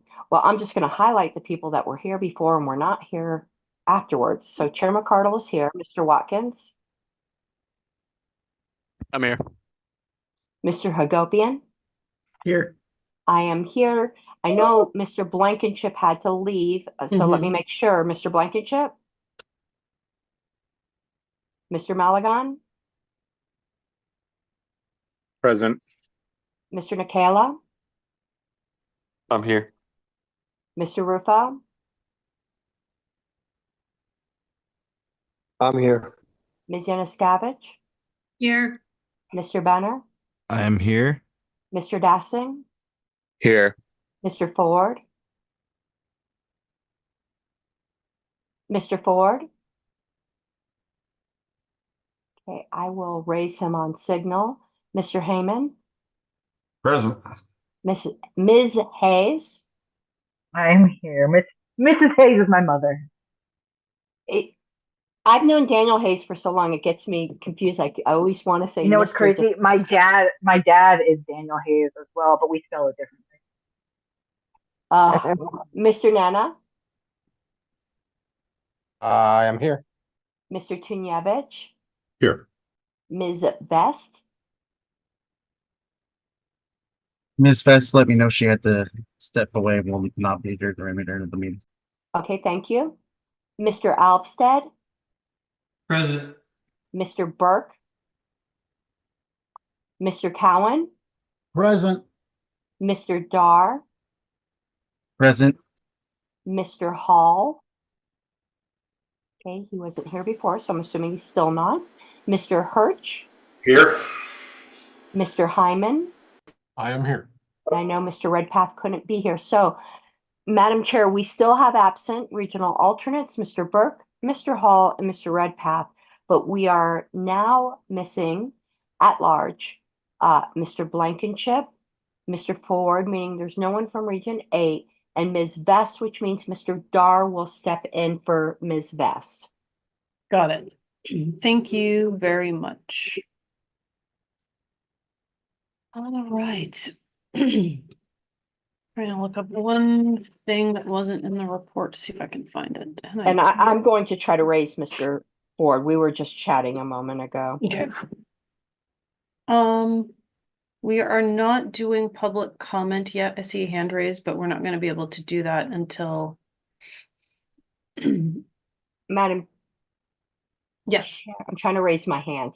I actually have a motion to amend the agenda. Okay. I would like to move to amend the agenda to move the closing public comment before we go into that long executive session on financial goals, so that any public comment about the potential of taking out that line of credit can be heard and people don't have to sit around and we can just adjourn afterwards. Okay. Do you want to be specific about when that would be? It's just moving it before we move into executive session to discuss financial goals. Okay. That's totally fine with me. That needs a second. I'll second. Okay. It's been moved and seconded to amend the agenda to move closing public comment prior to us going into executive session to discuss financial matters.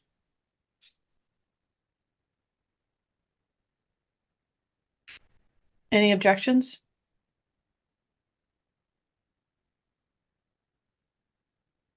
Going once, going twice. Okay, hearing none, the agenda is amended.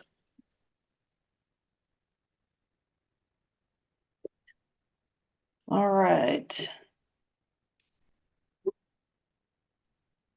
So we're on the convention committee right now. I'm going to give a report. The report is in the OneNote. I'm going to go over the highlights of it, even though it's in the OneNote, and then I'm going to answer questions on it. TJ Pereira helped me a whole lot with this. We had a meeting with the hotel yesterday. And at this point on, we're going to be able to meet with them about once a week until the convention comes up. We need to spend contractually $105,000 on food and beverage with the hotel. We've currently raised more than $130,000, which is great. Convention attendees have to reserve at least 75% of the rooms in the room block. We've already booked over 84%. We have asked the hotel several times to increase the room block. And every time we do, we are told, we've put in the request, we think it's increasing. We're not getting a lot of really clear communication, like really prompt on the status of the room block, but eventually we hear back it's been increased. So as of today, it's been increased. If you need your rooms, jump in and get them. We've got to pay for hotel rooms, obviously used by staff, volunteers, speakers, suites sold. It's about $30,000 in expected hotel room costs. Some of those costs don't end up showing up if we sell the suites. Make sure you guys are muted. The AV contract is not final. I saw that I got an email from Jerry today, and I haven't had a chance to look into it, but that's our AV contractor. Should be in the $70,000 range. We've gotten several quotes for convention bags, printing the binders, speakers. It's all expected to be around $35,000. We're going to go with the lowest quote. Printing and everything has to be finished 2 weeks prior. I think we're pushing for it to be 3 weeks prior. I know that there have been concerns about the bylaws and platform committee. We're still working that out. I'm inclined to put in QR codes in case anything is not delivered on time or gotten to us in enough time, and have the volunteers and the committees help to print out platform and bylaws committee reports and put them in the binders at the convention. So that's, plan A right now. We anticipate there's going to be miscellaneous costs, so we want to set aside, a $20,000 buffer for anything that could potentially come up. All told, we need to make $230,000 to $260,000 across all of our revenue streams to break even, and we are thankfully on track for that. We had, let's see, can admit him. Convention packages, let's see, with additional sales. Well, I'll just go through the breakdown. At the end of the month, we had about $114,000 in sales. $31,875 of that were essentials packages. We sold 36 market packages, 32 entertainment, 67 premier, 8 presidential. We did 4 upgrades. We made additional sales this week since those costs.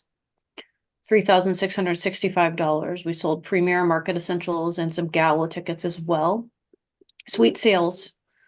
Sales are $12K with an estimated $35K more coming.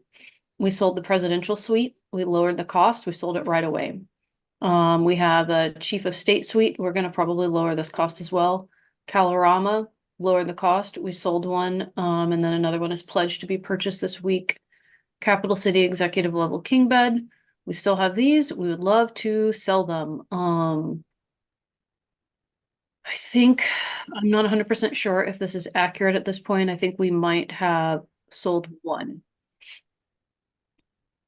Basically, once we started lowering the cost of these things, they started selling and people started showing renewed interest. I know that we have at least 2K in table sales this week. All of the Area D tables have sold out, and I don't have the exact number of sales for them. And I know that we've sold some B and C. I think we've only sold 2 tables for Area A. So I don't have all the revenue for this. The total revenue when I get to the end is missing the table sales. Sorry about that. We are going to begin allowing people to choose their tables on maps for areas A, B, and C. I know some people expressed frustration that you couldn't pick your table out. We're going to let you pick your table out, and we're going to handle it as quickly as possible. If you want a table now because you can pick it, please email me. I'll make sure you get it. Offsets $14K. LP gets a $5 credit off our final bill for every room night sold. So that means if you are booking your rooms at the hotel, that's great. That's very helpful. We get $5 off our bill. We don't have an exact number right now, but we expect that amount total to be $8,000, which is great. We also get a free room night for each 40 room nights sold. We'll expect that amount to be around $6,000. That's how we got the $14K. A la carte tickets. The exact amount of a la carte packages I sold right now, I'm not 100% sure, but it's at least $1,000 in sales based on what I counted today. Dave Smith talk breaks down to $875. Robert Breedlove is $125. Now, the packages that we've sold, they already include, a lot of them include lunches. So these are just a la cartes. Meeting room sales. As of the 31st, we'd sold $1,500 worth because we lowered the cost. I think that we're going to sell about 40K total. So we're still working on that and getting the word out. I'll put it on the list later. I need to make sure that it's reflected on the website. And there were several people who were interested in meeting rooms earlier and who'd turn it down because of the cost. So we just need to spread the word. These are the new prices. I'll put it on the list for you guys later. Delegation floor screen advertising, we've sold $400 worth of them. 3 people have expressed interest and they're waiting on the dimensions, so I just need to get back to them on that. Presidential straw poll. I've gotten a lot of comments about this. We've raised $2,809 as of the middle of this day. A couple more have come in since then, like during the course of the meeting. I get that it's controversial. I also, get that a whole lot of people who, are on this call, quite actually, are hell-bent on starving the convention and putting us, in financial risk. You delight in it. It's really unfortunate that you would do that, because even if you want to take the party back, if you don't like me, if you don't like the LNC, you should want to take good care of the organization. And this has been a way to help make up for the revenue that a lot of people don't want to give. So I get that it's controversial. I understand that not everybody's happy with it. I think it was the right thing to do. And I gave a little bit of pushback on this initially because I thought, oh, it's going to upset people, And I let the committee go ahead and do it. I believe they made the right call. And as controversial as it is, I stand by it. It's also possible that we're going to receive a large gift towards the convention before April 20th. That's still confidential right now, but I'm working on it very aggressively. Total revenue as of today, minus table sales and a couple of other miscellaneous things, is $135,375. Promotional strategies. What have we done, especially recently in the last couple of weeks? Mailer got sent out to our past delegates. That went to the mailing provider this past week. Calls are going to be made by the LNC and the COC to encourage people to purchase packages. You have been voluntold. We are gearing up for daily social media promotions. There has been some pain in this, absolutely. It has been challenging to get all of the social media volunteers on the same page with it. I think we're getting there. So for anybody who volunteers on social media and has helped make this happen, thank you. We want to spread word about the convention. We want to do it in a way that doesn't throttle our algorithm, but above all, we need to drive revenue and attendance at these events. We are building up to daily email promotions. I have been working with staff to increase the number of convention promotions from 2 a week to 5. We're almost there. We're not there yet. Considering that we just had some layoffs, a lot of work has been placed onto two other staff members. They're extremely saturated. I'm trying to help a little bit as well, but we're getting there. The number of promotions are increasing.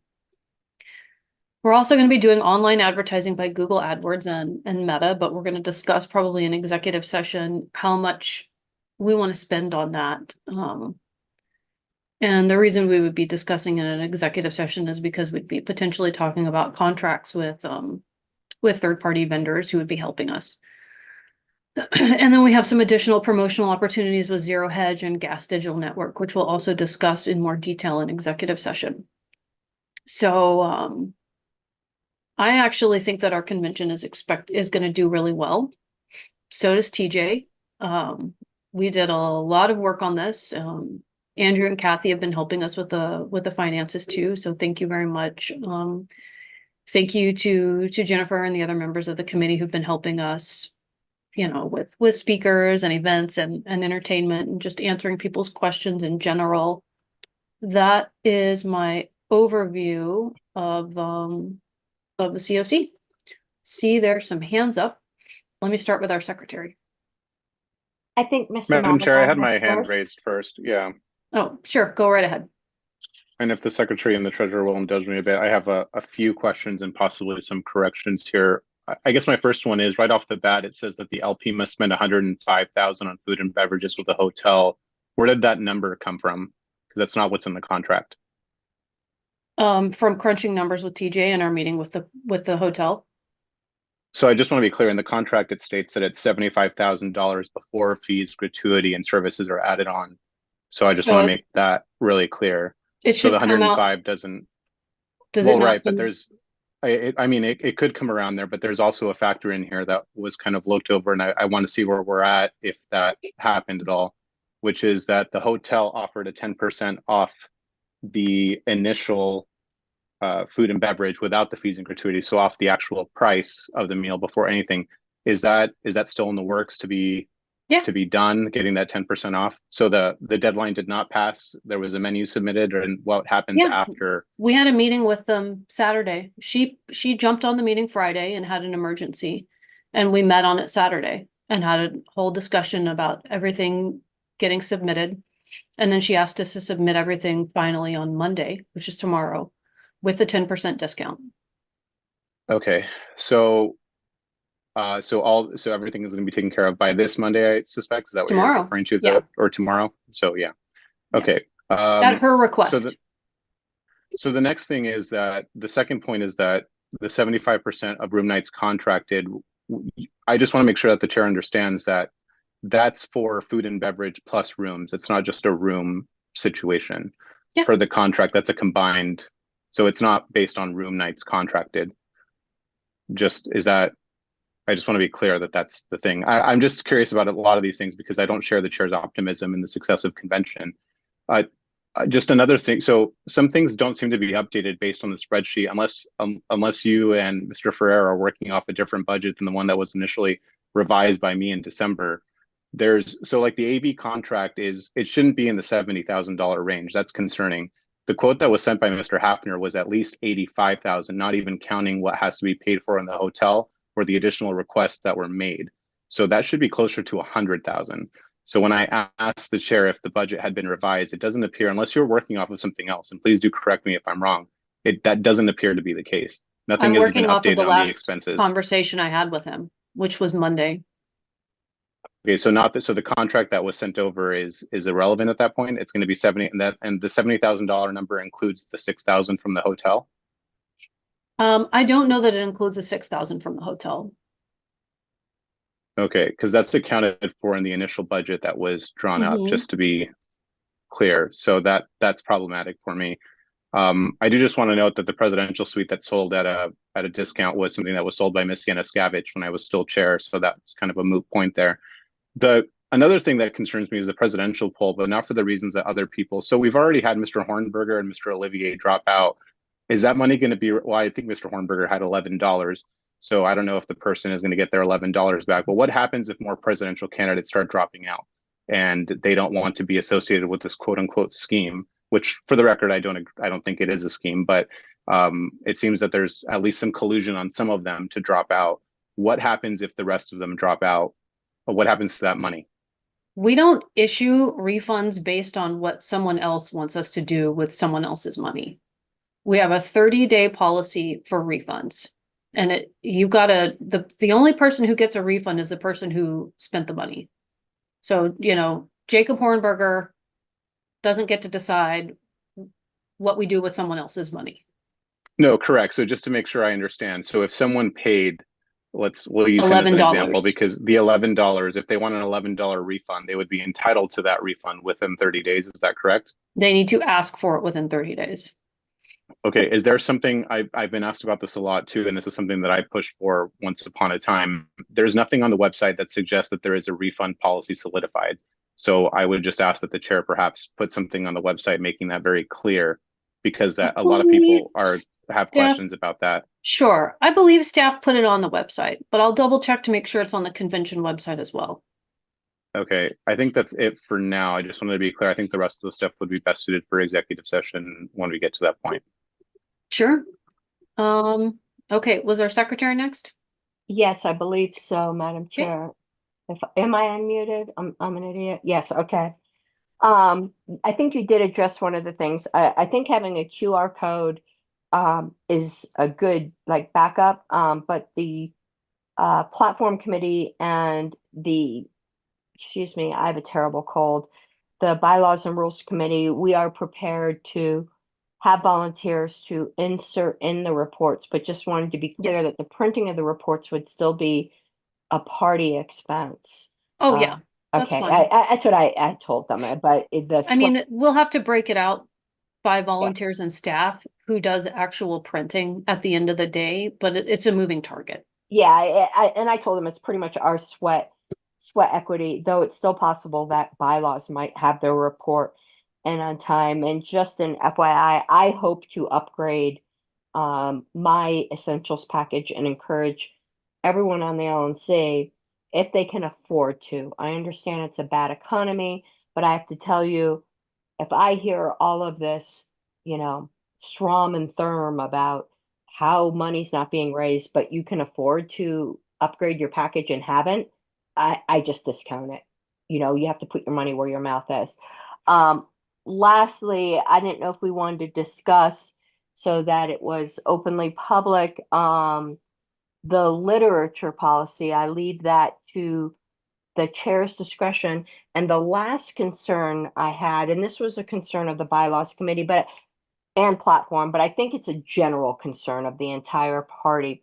I'm wondering if the chair can have a meeting or give us some kind of insight on the Wi-Fi connection issue at the hotel. As we know, when we had an LNC meeting there, it was like being, I'm sure Mr. Malagon can tell me what level of Dante's Inferno it was, but it was definitely one of those levels. And I was on the LNC. It was the fifth circle, Madam Secretary. Yeah, thank you. Fifth circle.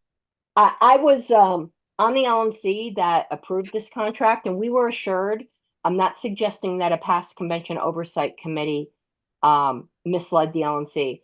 I am potentially suggesting that we were misled by a hotel representative, that there would be no problem with Wi-Fi. And I think we all know there is a problem with Wi-Fi. So I'm hoping the chair can get some concessions from the hotel.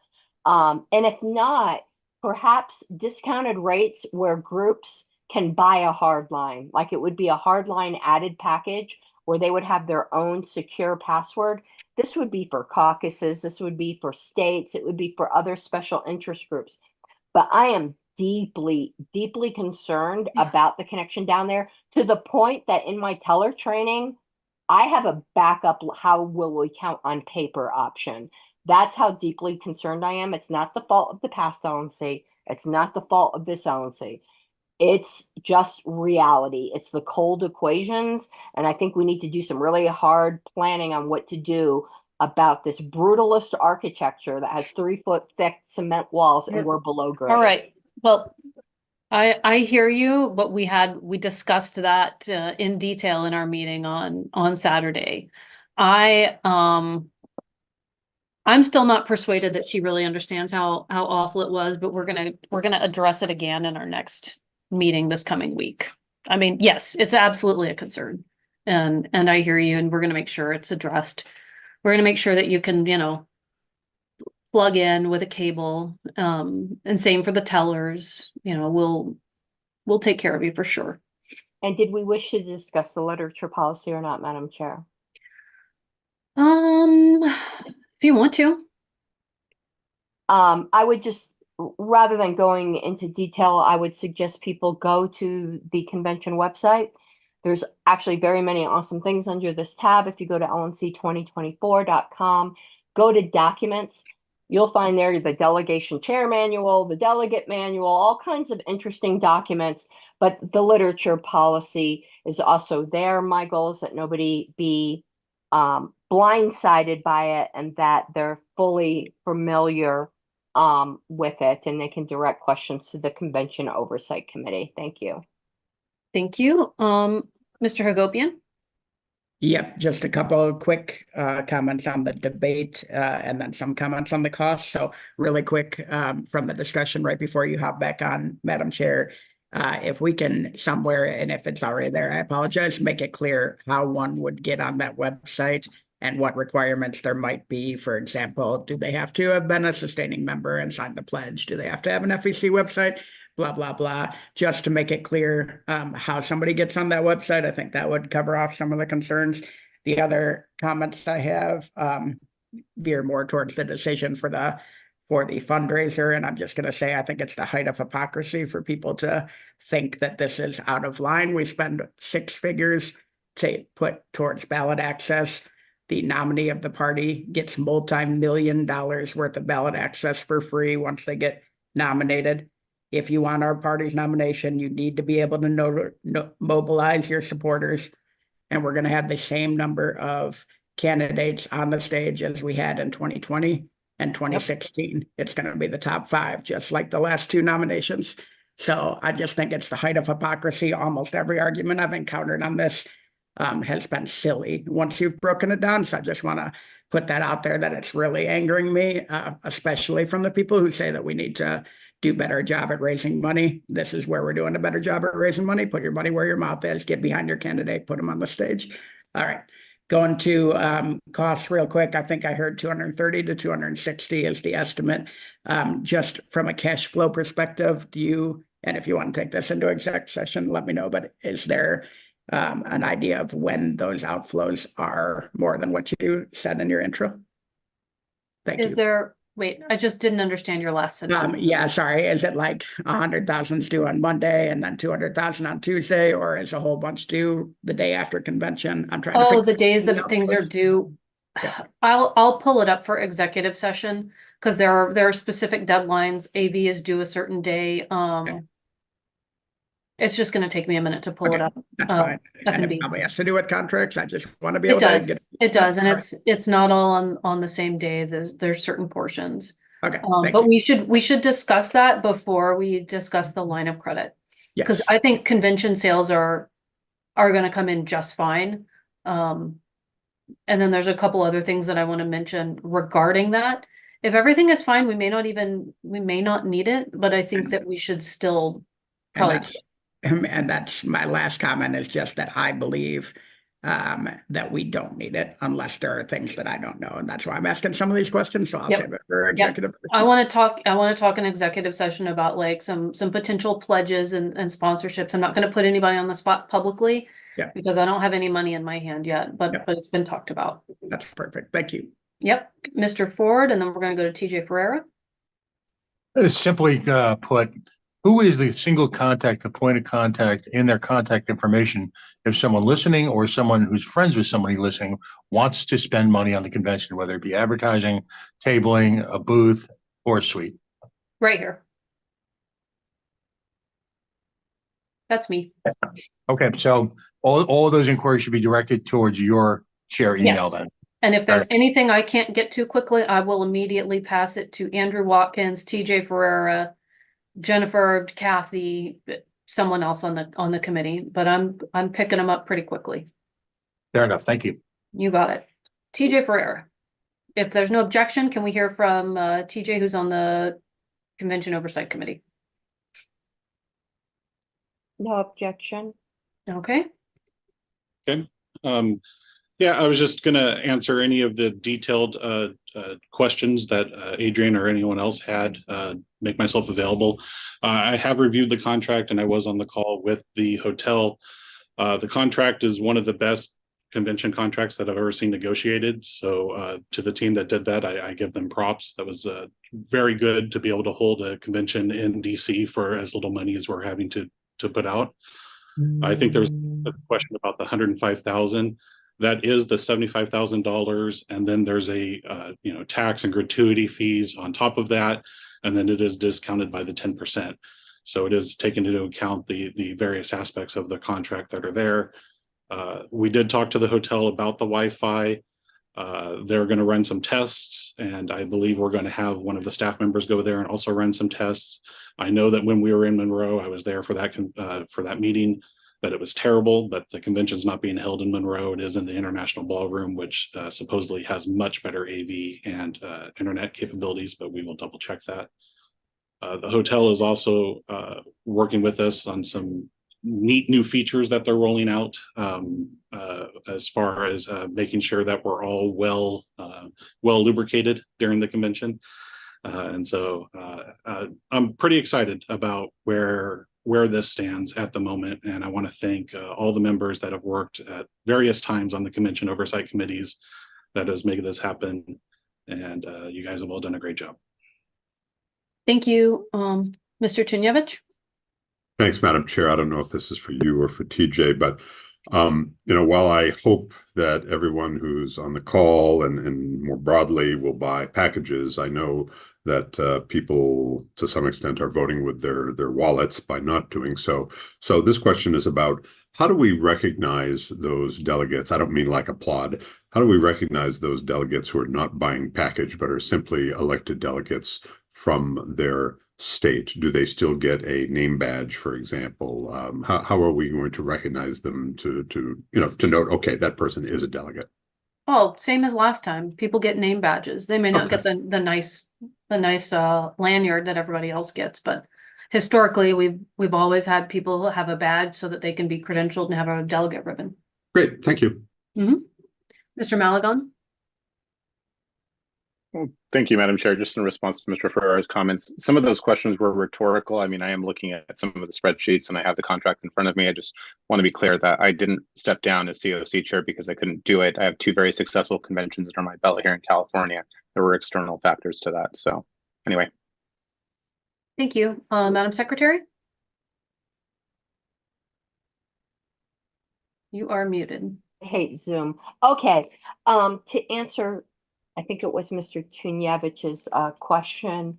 The COC had decided that everyone must register, which means they get a name badge. It isn't just people who have packages that, any organization would want to capture the data of everyone who comes through its doors on an event that it's paying for. So whether it's a printed name badge or, from an actual, printer or a handwritten one, everyone will register and get some sort of name badge. But I don't think the Credentials Committee has decided yet. I can tell you that I did not recommend ribbons for credentialing, though I do love ribbons, and I think there should be a crap ton of ribbons. For credentialing, I've noticed in past conventions, and when I talk past conventions, I'm talking 20 years ago, they used to give buttons out for delegates. So that way a delegate could easily pass their button onto an alternate that's taken their place.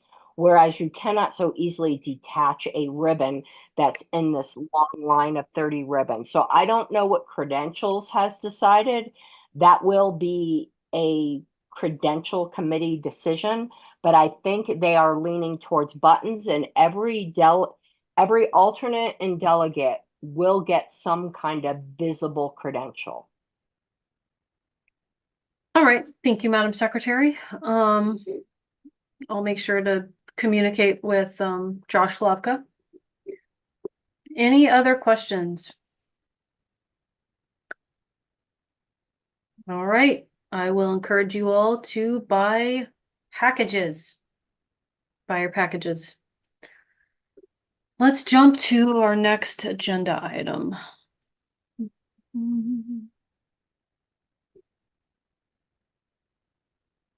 Sorry, I'm pulling up the agenda.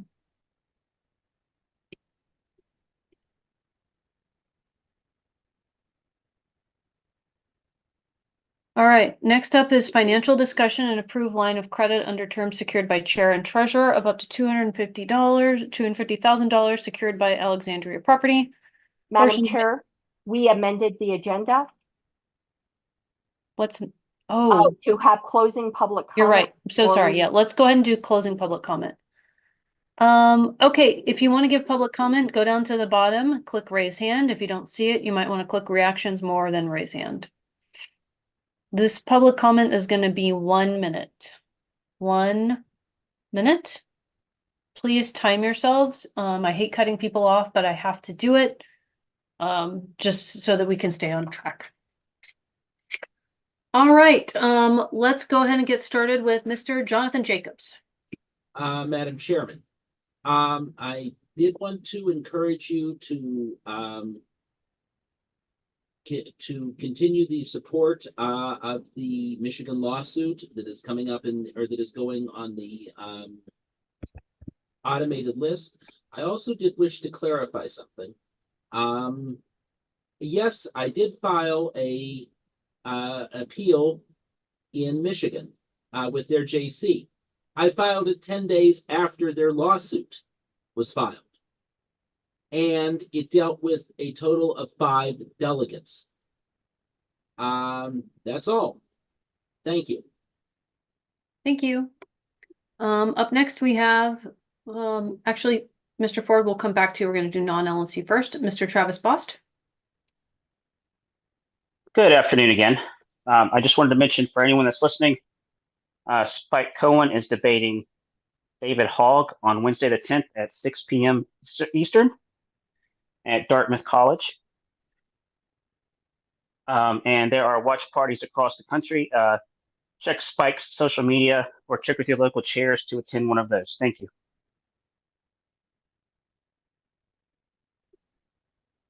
The topic is on gun control. Awesome. Thank you very much, Mr. Bost. Up next, we have Scotty Bowman. On March 9th, the Libertarian Party of Michigan had a convention explicitly, well, and there were other things, other business conducted, but the primary purpose of that convention was the nomination of Michigan delegates to the National Convention. There was a vote, the votes were counted. We have a list. However, there have been murmurings of among our own leadership in Michigan of not honoring the list, which was voted on by one of the best attended conventions in the past 20 years, at least. And at this point, really the only reason that there was a lawsuit was because of murmurings that this list would not be honored and that our leaders would not do their responsible duty and send a list to the National Credentials Committee in time for it to be properly recognized. Any lawsuit against that is effectively a lawsuit against the Michigan delegation. I'm sorry, in a that's way, time. a National Party versus the Libertarian Party of Michigan. Thank you, Mr. Bowman. Up next, we have George Phillies. Madam Chair, in her excellent report, your operations director dropped 2 interesting numbers. The first was the very sharp observation that something like 90% of the checks coming in were from people who had not been a member or whatever in a while, say since 2022. I think that's the number she used. If you're getting large numbers of new contributors in and your sustaining membership looks to be stable, you might ask exactly what's going on with people renewing, or whether it's just that's the way the numbers work out. It's something that has to be looked at. Second, there was a quote which I didn't hear being read, but maybe I just missed, that the EOM had dropped to a number under $50,000, and I would think that's significant. I'm sure Mr. Hagopian can fill in on the details on that. Thank you. I yield my time. Thank you. Up next, we have Mimi Robeson. I just want to thank you all for this meeting. I've found it to be really open and transparent, and I very much appreciate all of the information that you've presented. And I just wanted to thank you for that. And that's it. I yield my time. You are welcome. Mr. Ford? I'm speaking in my capacity as a member of the Libertarian Party of Rhode Island. We've got some great news. We've got ballot reform, I should say party reform legislation on tap at the General Assembly. What's amazing about it is threefold. Number one of the sponsors is part of the Democratic State Party leadership, and he runs the Elections and Government Committee where it's being heard.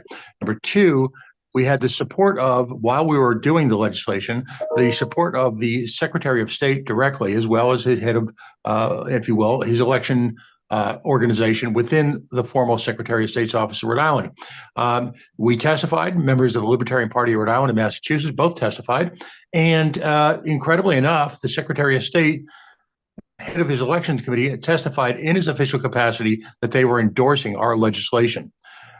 We formed a political action committee called River PAC, Rhode Islanders for Voter Election Reform. We're asking for contributions, small ones. who are reaching out to the Libertarian base and asking for $5 or $10 of your money to help support what's hopefully going to be about a year or two sustained effort in a combination of lobbying, advertising, and public pressure. The website is riverpac.org, riverpac.org. Thank you. Thank you, Mr. Ford. Up next, we have Mr. Malagon. There's a non-LNC member here that'd like to speak, so I'll defer to them. Okay, Mr. Roos. Thank you, Madam Chair, members of the LNC. I just wanted to rise to the occasion of once again Libertarians suing other Libertarians. Not a good look and a terrible waste of resources. I hope that all for the consideration of we're in election year, we have a lot of expenses like for ballot access, that we consider other ways of resolving legal disputes, particularly I've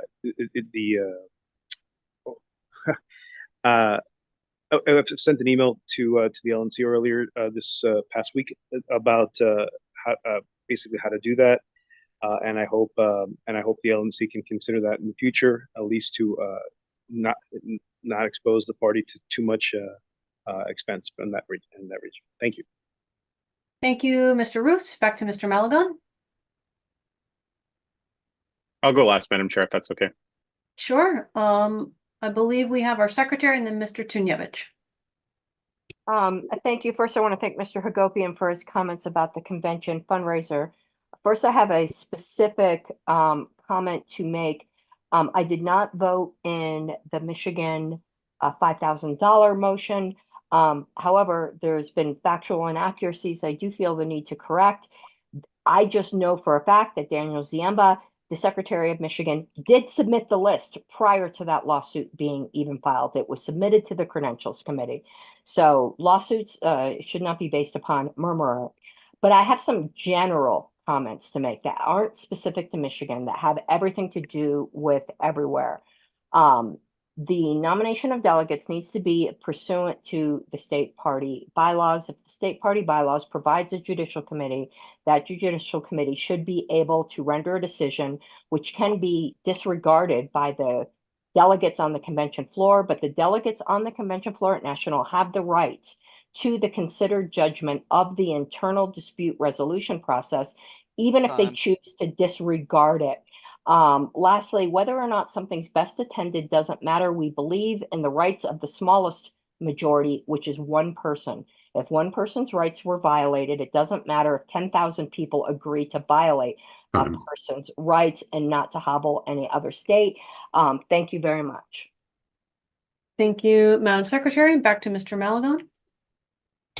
Thank you, Madam Chair. A lot of people ask me, so I just figure I'll address this now. I was, in fact, the 5th grade chess champion for Roosevelt Elementary. I won on a 4-move checkmate, and the opponent that I had against me refused to concede defeat. A judge had to come over to the table, and in the meantime, I pulled out my Game Boy and started playing, and he left in tears. Just wanted to clear that up for everybody because a lot of people had asked me individually. I think you should provide the IRS filing for that, but thank you. It'll be in your inbox soon. Thank you. All right, we're going to move on to our next agenda item. And I believe that is financial discussions. All right, so let me kick this off. I've got several numbers listed in my report. Ms. Kennedy has shared some numbers with us. I've discussed convention committee numbers. We've got repairs to discuss for the Alexandria property. I think what I need to get an idea of is how you guys want to break this down, and then we can decide when we need to go into executive session to discuss what.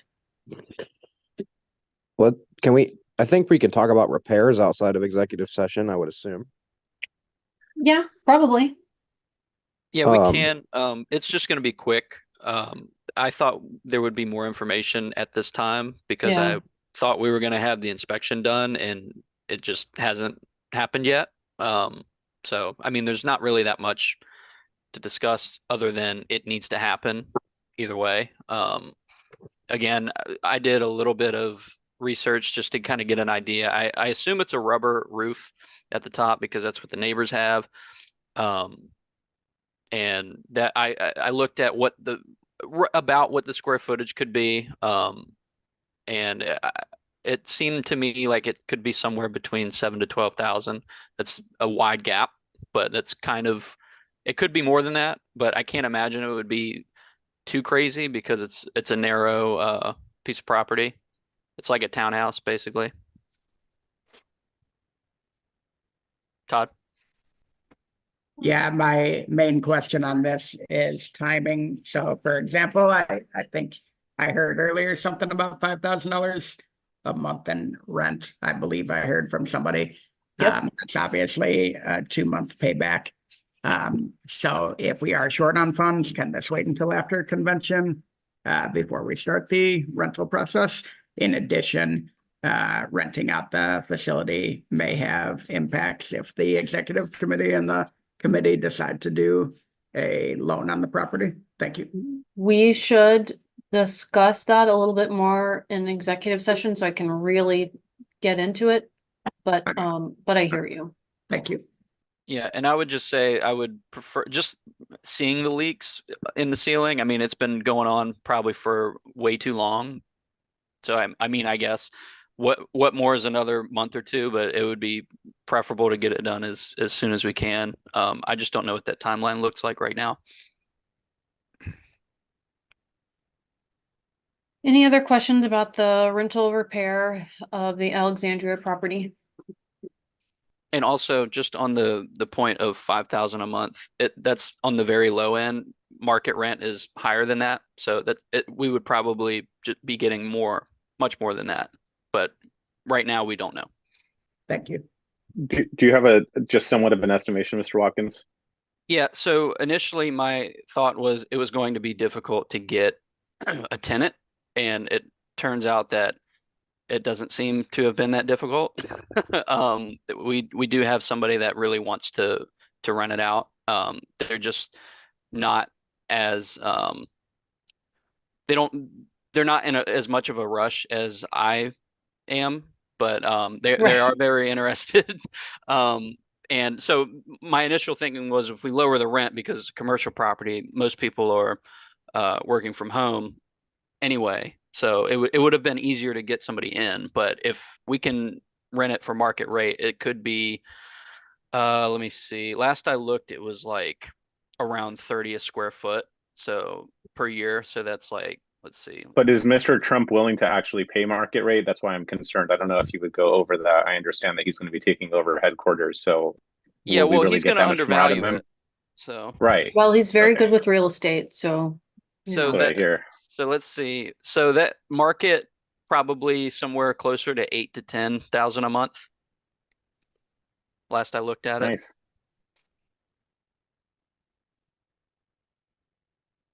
Okay. Do we have any more on the building? I'm going to jump to our secretary. Yes. Okay. It's kind of on the building, Okay, go right ahead though. but it is also kind of off topic. Just wanted to make it clear that we were all on the same page because I did have some concerns from the historical committee and then just in general that when in DC, as representative of the historical committee is going to retrieve all of the items that were donated by various members, the button collection, the t-shirt collection, and the statement of principles from the Alexandria building to transport it to the Colorado storage facility so that they don't risk, particularly the statement of principles, being lost or pilfered by a tenant or anything like that. So I just wanted to make sure we were all on the same page with that stuff would be shipped to the Colorado storage, and I'm going to be personally escorting the statement of principles to the Colorado storage.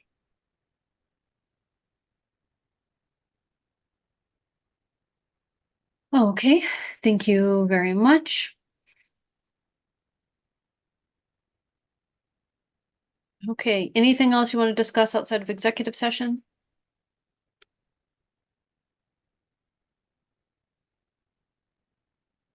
Madam Chair, yes. Yes, Uh, go right ahead. I'm concerned if we have quorum. Oh, okay. Let's do a quorum check.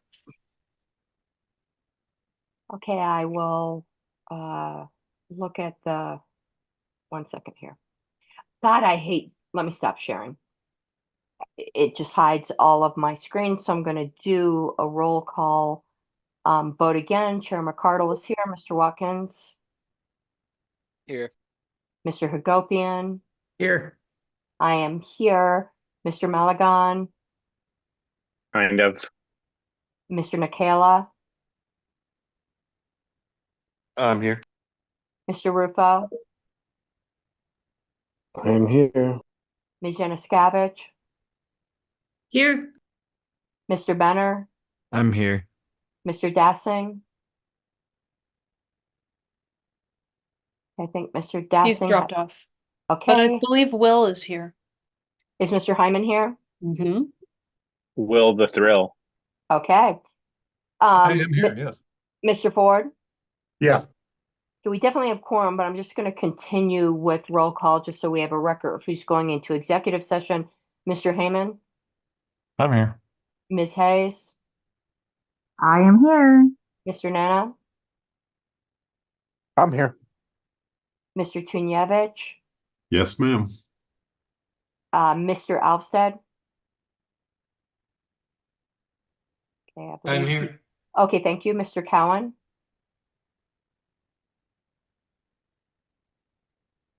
I believe Mr. Cowan has dropped off, but we do have Mr. Benner. Mr. Dar?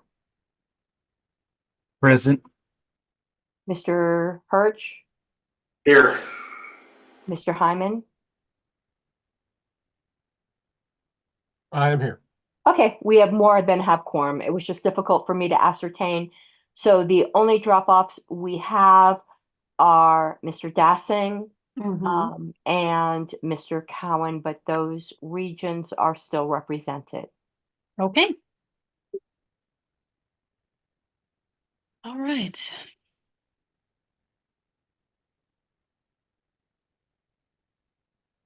Does anybody want to go into executive session to discuss particular financial matters? I'm looking for a little bit of direction on what you guys want to discuss. I know that we want to discuss what we're spending versus what we're bringing in. I imagine that you want to hear about financial projections for this month. Mr. Tunyevich? Convention as well. Yep. So, Madam Chair, are we sticking to, the three the three reasons for being able to go into executive session? So, for example, for discussing the budget, specifically, potentially personnel-related issues would be Personnel. one thing, legal-related issues Legal. and the legal budget, two. Are there others? Because I don't want us to go into executive session, kind of go off on this wide-ranging financial Particular thing. contracts and things that people have requested that be kept confidential regarding potential sponsorships and donations. Sure, contract matters, confidential conversations. I just didn't want it to be a wide-ranging financial discussion. That is Yeah, I'm trying outside. to get some really specific requests before I make any motions. And if there's anything else that people want to discuss publicly, now's a great time. Thank I you. put a lot in two reports so that the members and the general public can have it. Madam Secretary? Yeah, and this isn't like a communist blood oath or anything like that, but I'm considering whether I want to participate in executive session. And I can tell you what the reason is. There is allegedly an anonymous director that is threatening to sue the LNC in a Democrat-like way to influence an election, since no case can possibly be heard before the National Convention. One LNC member has specifically denied being part of that suit, and I believe that LNC member in their specific denial. But I would ask if there is any LNC member that's in this meeting that is in fact the party to that lawsuit, that they not be a coward and say who they are. And if the LNC members present are not willing to do that, then I will sit this executive session out and trust the chair to fill me in. I am not exposing myself to personal liability for these stupid political games. Thank you, Madam Secretary. Mr. Tunyevich? Thank you, Madam Chair. First of all, for the body's information, I'm the person who had notified our officers that I am not a participant in any such alleged lawsuit. But I'd also want to point out the following. We've received, I won't get into the details of it because this might be part of a future legal conversation. We've received a letter, a sort of a demand letter, allegedly being, put forward by an anonymous person and, some number of members seeking the chair's removal. Hey, people can write whatever letters they want. Okay. The bottom line is we do not have any lawsuit filed against us. There is no, Thank you, Mr. no, that's it. That's it. Thank you. Thank you, Mr. Tunievich. Mr. Malagon? I have a question for the secretary, which I guess she's, at her leisure, welcome to answer or not. How would you react if no member comes forward, could it also be assumed that that member is no longer here in this meeting? My question is directed at the members present, and I see. So I ask, so it was directed at the members present, but if no one here comes forward because they're not the ones threatening the lawsuit, would that influence your decision in any capacity?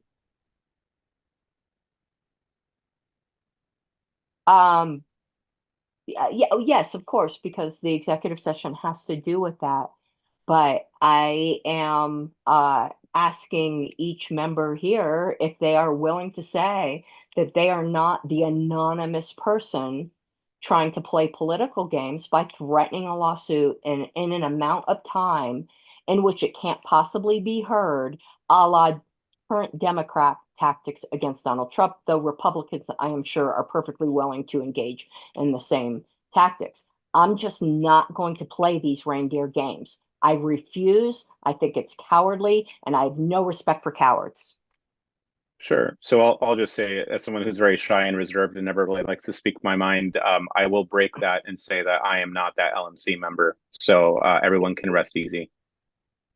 Madam Chair, I object to this kind of questioning of LNC members in this fashion. If the secretary chooses to excuse herself for this session for reasons of her own, I respect that, but that puts no obligation on the rest of the attendees. And do we have a motion to go into executive session yet? Yeah, we need orders of the day.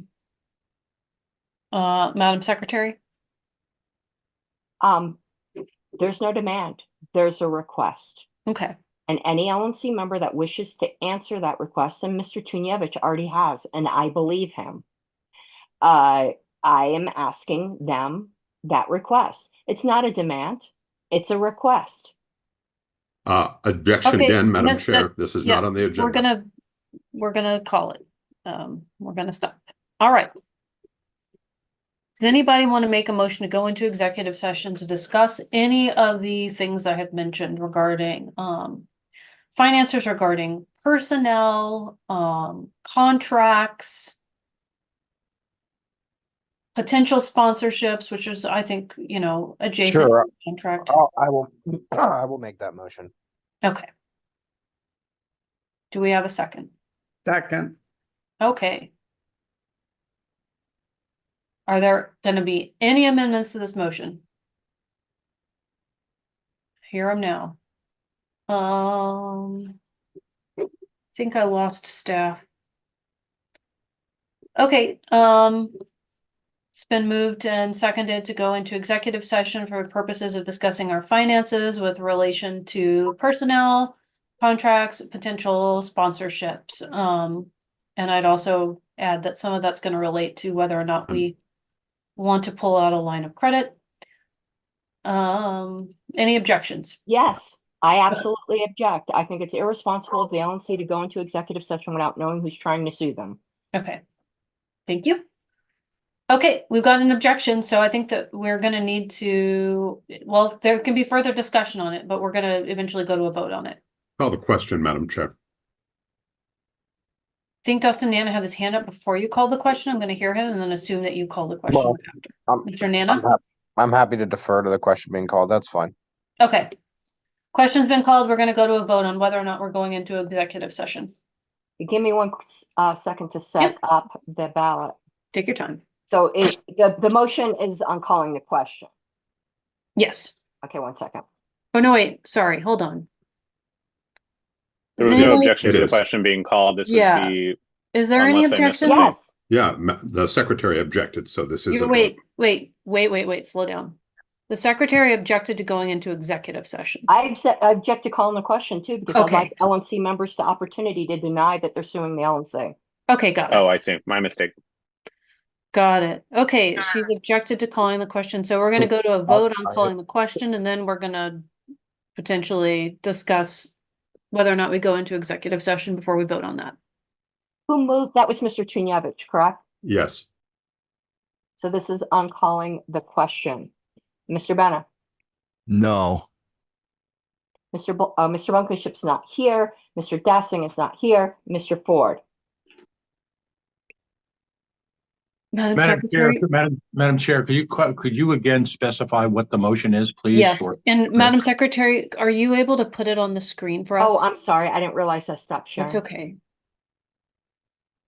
Mr. Ford, this is on whether or not we're calling the question. So this is basically, are we gonna discuss, Thank you. Yes, we'll call the question. okay. Mr. Hagopian, No. Mr. Heyman. No. I'm going to vote no. Ms. Hayes, No. Mr. Malagon, Nay. Mr. Nana, Yes. Mr. Nikela, Yes. Mr. Rufo, No. Mr. Chunyevich, Yes. Mr. Dar, Yes. Mr. Watkins, No. Ms. Yanuskavich. No.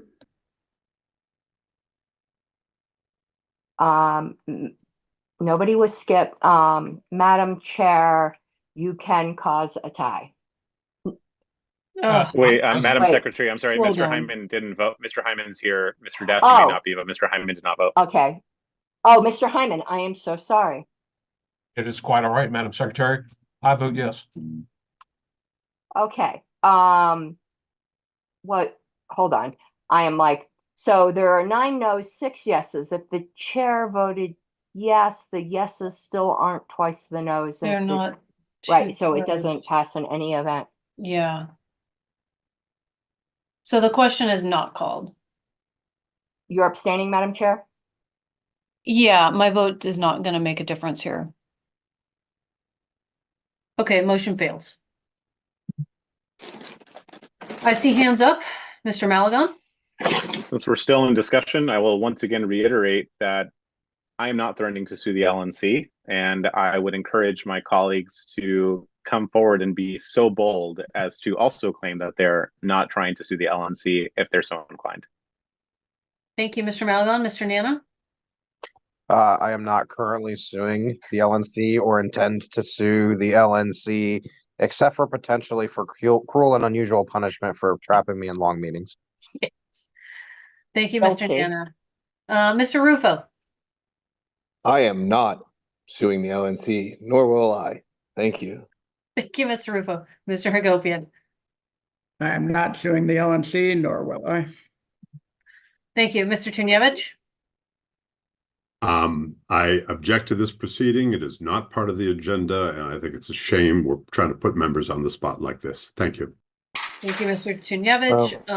I think it's a shame somebody on this board is trying to sue us and still go into the session. All right, let's. Here, here. And who would that be? Okay, Who would that? guys, let's just go by hands raised, and it's discussion.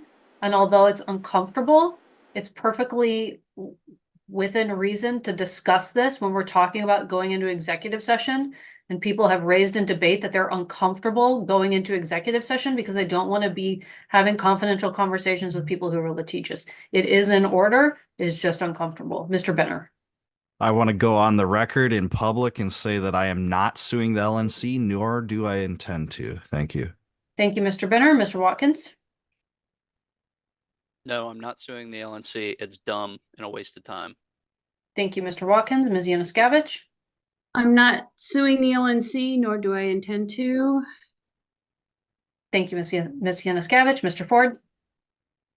I swear on my sacred oath that I am not participating in any Kaczynski-like messianic word salad lawsuits.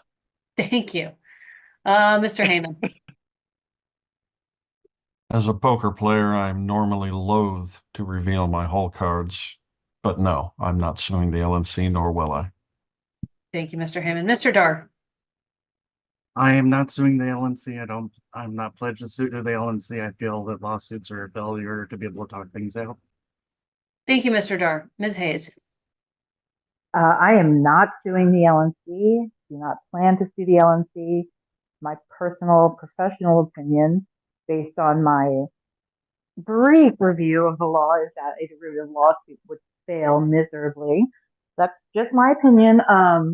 I just want to say I understand Mr. Chunyevich's concern that this is some sort of inquisition putting people on the spot. However, if somebody was to be suing us and we go into an executive session, we are essentially having an attorney-client privilege-like conversation with somebody who does not have the right to that information. It would be incredibly stupid, and it makes no sense. So I echo Ms. Harlow's opinion. I want to know, especially if you're going to send a demand letter, how are you going to demand something if I don't know who I'm talking to or who I'm talking about? So that's just my personal and somewhat professional opinion. Again, I don't practice in DC, but it is what it is.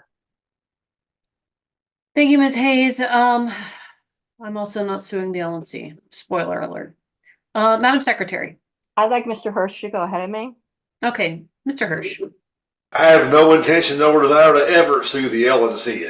I've been around for since 2001. I mean, shit, the Libertarian Party is my life. Thank you, Mr. Hirsch. Madam Secretary? I withdraw my objection to executive session. Oh, thank you, Madam Secretary. Mr. Malagon? I don't really care for Ms. Hayes' legal opinion. I mean, she's just a lawyer. What does that mean?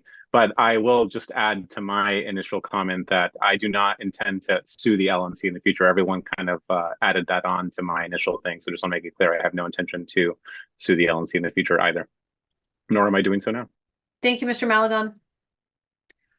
Okay. Pardon me, Madam Chair. I just want to reiterate that I've already notified our officers in writing that I'm not suing the LNC. Thank you. Certainly. And Madam Chair, I had specifically noted that I absolutely believe Mr. Correct. Chunyevic. Correct. I don't think that anything was particularly pointed at Mr. Chunyevic by you. No, he joined the blood oath. Well, you can understand, Madam Chair, the reason why, given my prior 2 exclusions from executive sessions of the executive committee, why I might have some concerns. So hopefully that letter assuaged those concerns. Thank you. Yes, and I think, quite frankly, that it was good that you sent it. Now, I thank Mr. Chunyevic for very clearly answering the question. Do we want to go back to we're going to revisit our motion to go into executive session. I believe the secretary withdrew her objection. Is that correct? Yes, I have no objection. Are there any other objections to going into executive session? We're discussing our finances regarding personnel, contracts, including potential sponsorships, and one other thing that I can't remember, and it's related to our whether or not we're going to pull out a line of credit. Well, that might impact personnel because that's a funding thing. It could impact contracts, but any discussion having to do with the credit line that doesn't impact those 2 has to take place outside of executive session. Correct. But I think it's important to fully flesh out why we're going in and why we would even be discussing personnel and other things in the first place. And it's related to finances, and ultimately it's going to have to do with whether or not we want to pull out this line of credit. All right. Any objections? Going once, going twice. Hearing none. All right, we're going to go into executive session. Madam Secretary, do you want us to go into a breakout room? Yes, I can do that. Okay. I'm gonna stop recording. Pause. Whoa, we both hit it. Pause. Okay, I'm sorry. I thought you asked me to do that. I've got to figure out how to do the breakout rooms again because they always move this on me. Madam Chair, point of privilege. Yes. I'd like to specify for the record that I am not leaving this meeting. I am simply utilizing a Zoom technique commonly employed when one moves to a breakout room. Thank I'd you like so to much. say that for the record. Thank you. Madam Wait, Secretary. what is the technique? Can we have an elaboration of that? What does that mean? I'm very confused. Is this a After Rhode we- Island thing? After we get explain it to you into the later. breakout room, do we need to stop the YouTube or is that just gonna cover the main room? It will just cover the Oh, main room. I get it. Thank I you. get jokes. Never mind. Sorry. Okay, I believe Mr. Gopian has a motion. All right, so the motion is to direct the chair and the treasurer to seek pre-approval for a secured line of credit backed by the HQ building equity in an amount up to $250,000. Can you please repeat that, please? Motion to direct the chair and treasurer. You want me to put it in chat? I can type it, just say it. Okay. Motion to direct the chair and treasurer to seek pre-approval for a secured line of credit backed by HQ building equity in an amount up to $250,000. So let me read that back once I'm done typing it. Move to direct the chair and treasurer to seek pre-approval for a secured line of credit backed by the HQ building equity, an amount of $250,000. Amount up to $250,000. Up to $250,000. Yes. And I second. All right. It's been moved and seconded. Madam Secretary, if and when you have a moment. Oh, thank you so much. Yeah, I just wanted to make so the motion's on the screen just to make sure that was correct. I know I said it out loud, but this is an important motion. That is correct. Okay. Is there any further discussion that's suitable for public session? Yeah, the only thing I'll say on this is this motion is just to direct us to get a pre-approval. Anything else would have to come back for approval.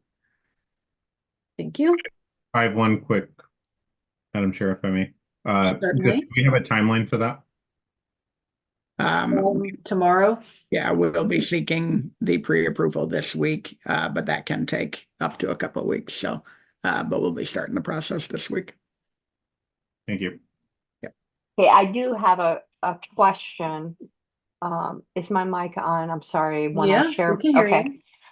I don't understand what it means that we, excuse me, terrible cold, that we'd have to come back after pre-approval. I thought kind of the point of the motion was to get approved and that we'd have to come back to actually draw from it. That's good. That is what we are doing here.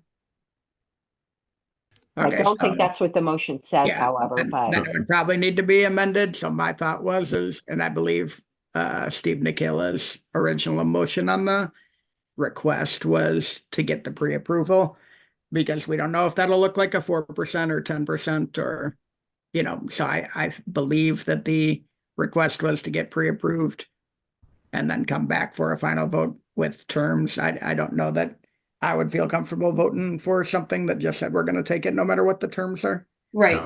Yeah, Madam Chair, if I may, I think that's the exact point. You go, you seek pre-approval, you come back with a term sheet. What is the deal going to be? And then the LNC gets to vote on the line of credit. Okay, that was my intention. I think that's I thought it was the really, executive committee. I'm sorry. I thought it was the executive committee votes on the line of session because we have to give less notice and we can just do it really quickly. Is that incorrect? I believe that is incorrect. That's why Mr. Nikela noticed this motion. For the LNC, not the XCOM. Is that correct? That's right. hold on one second, please. Because I think I want to look at the current motions that are in play now, because This isn't my understanding.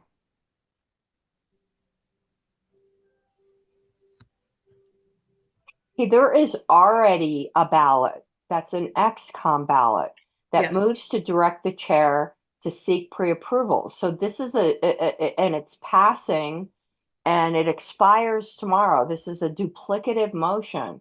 I thought the whole idea was to have the chair and treasurer to seek pre-approval, and that the point of Mr. Nikhil's motion notice for this meeting was to approve getting the line of credit at the terms most favorable to the party.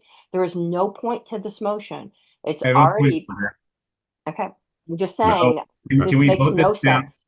Can we vote on the pending motion right now so that we can go into this motion that's currently on the screen? Would that be in order? I think we need to amend it, but you guys. Excuse me, Madam Chair. Okay. I'm Well, sorry. can I get Thank you, Madam Chair. Thank you, Madam Chair. Order for the chair. I mean, Thank you, Madam Chair. I'd like to hear from the chair. Okay. We're gonna hear from Mr. Tunyevich and then Mr. Hagopian. Thank you, Madam Chair.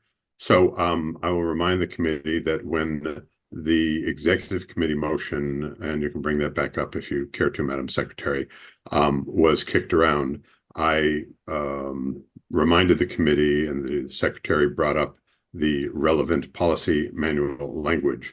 Yes. That said it required a vote of the LNC to approve incurring debt. So a line of credit is inherently, finally approving, not just getting the terms, that's good, but finally approving whatever those terms are. Okay, 250 grand, X% interest, X fees, is an action that only the LNC can take, not the EC. And that's why I pointed out at that time that the EC vote is invalid on its face. It's a meaningless vote because they don't have the authority to do that. Thank you. Mr. Hagopian? Mhm. Yeah, and based on that, that is why I thought we were coming back here to ask for this. I see now what you're saying, that we could have directed the chair to do that and then voted on this. I, as I think I've made clear, won't vote for anything that doesn't have terms attached to it. So if we need to delay this to have a email ballot on LNC, I'm just saying, as a business person, I would never say yes to something where I haven't seen terms. I understand. So here's my understanding of everything that took place. When this executive committee motion went out, I didn't think that it was out of order because it was seeking pre-approval, which meant I wasn't going to sign the line on anything. Everybody was very upset, so I did not go down and get pre-approved for a line of credit. I didn't sign anything. I didn't tell them to look us up, no ding of our credit, anything. I just let it ride. Also contingent on the fact that our convention committee revenue was looking better than I thought it had been initially. So we get here, and I think that I'm just exercising, due diligence and essentially redoing that exact same motion through the full LNC. That was my understanding. And that if I go and I get pre-approval and I come back and there are good terms, then we're all gonna vote on it on an email ballot or something right away.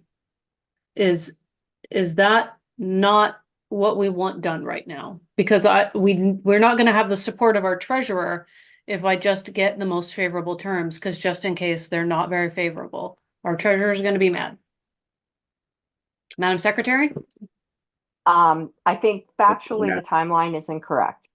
I have on the screen the original EC motion that I raised a point of order in regards to, which was to move to take a line of credit out to $250,000. That ballot expires today. Expired. It's not expired yet. It expires today at midnight Pacific time. I think it's completely out of order. Then this motion happened 2 days later, which was co-sponsored by these 5 persons, which is going to expire on Tuesday, to move to direct the chair and treasurer to seek pre-approval. This is an ongoing ballot. So making the same ballot at an LNC meeting just seems kind of futile. I think Mr. Nicola, who's not here, or if he is here, he can speak to it. His intention was that the chair and treasurer would be working on the pre-approval in this upcoming week, and that this LNC would approve it with the condition at terms most favorable to the party. We don't have to draw upon it. If we don't like the terms, then the executive committee or the full LNC, whoever we need to have approved drawing upon it would then be the stopgap. But I don't see the point in doing a motion that's already passing and is going to happen on Tuesday. I thought the whole point tonight was that the LNC had to do the approval, not a pre-approval.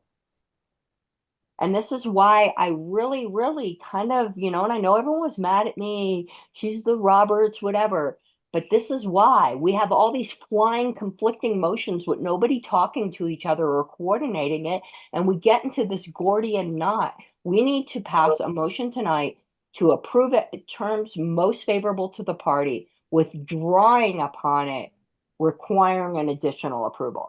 That's my opinion. Do with it what you wish. Okay, I'm gonna take a point of personal privilege. I've got to be done in less than 10 minutes because my babysitter's leaving. Ms. Yanuskavich.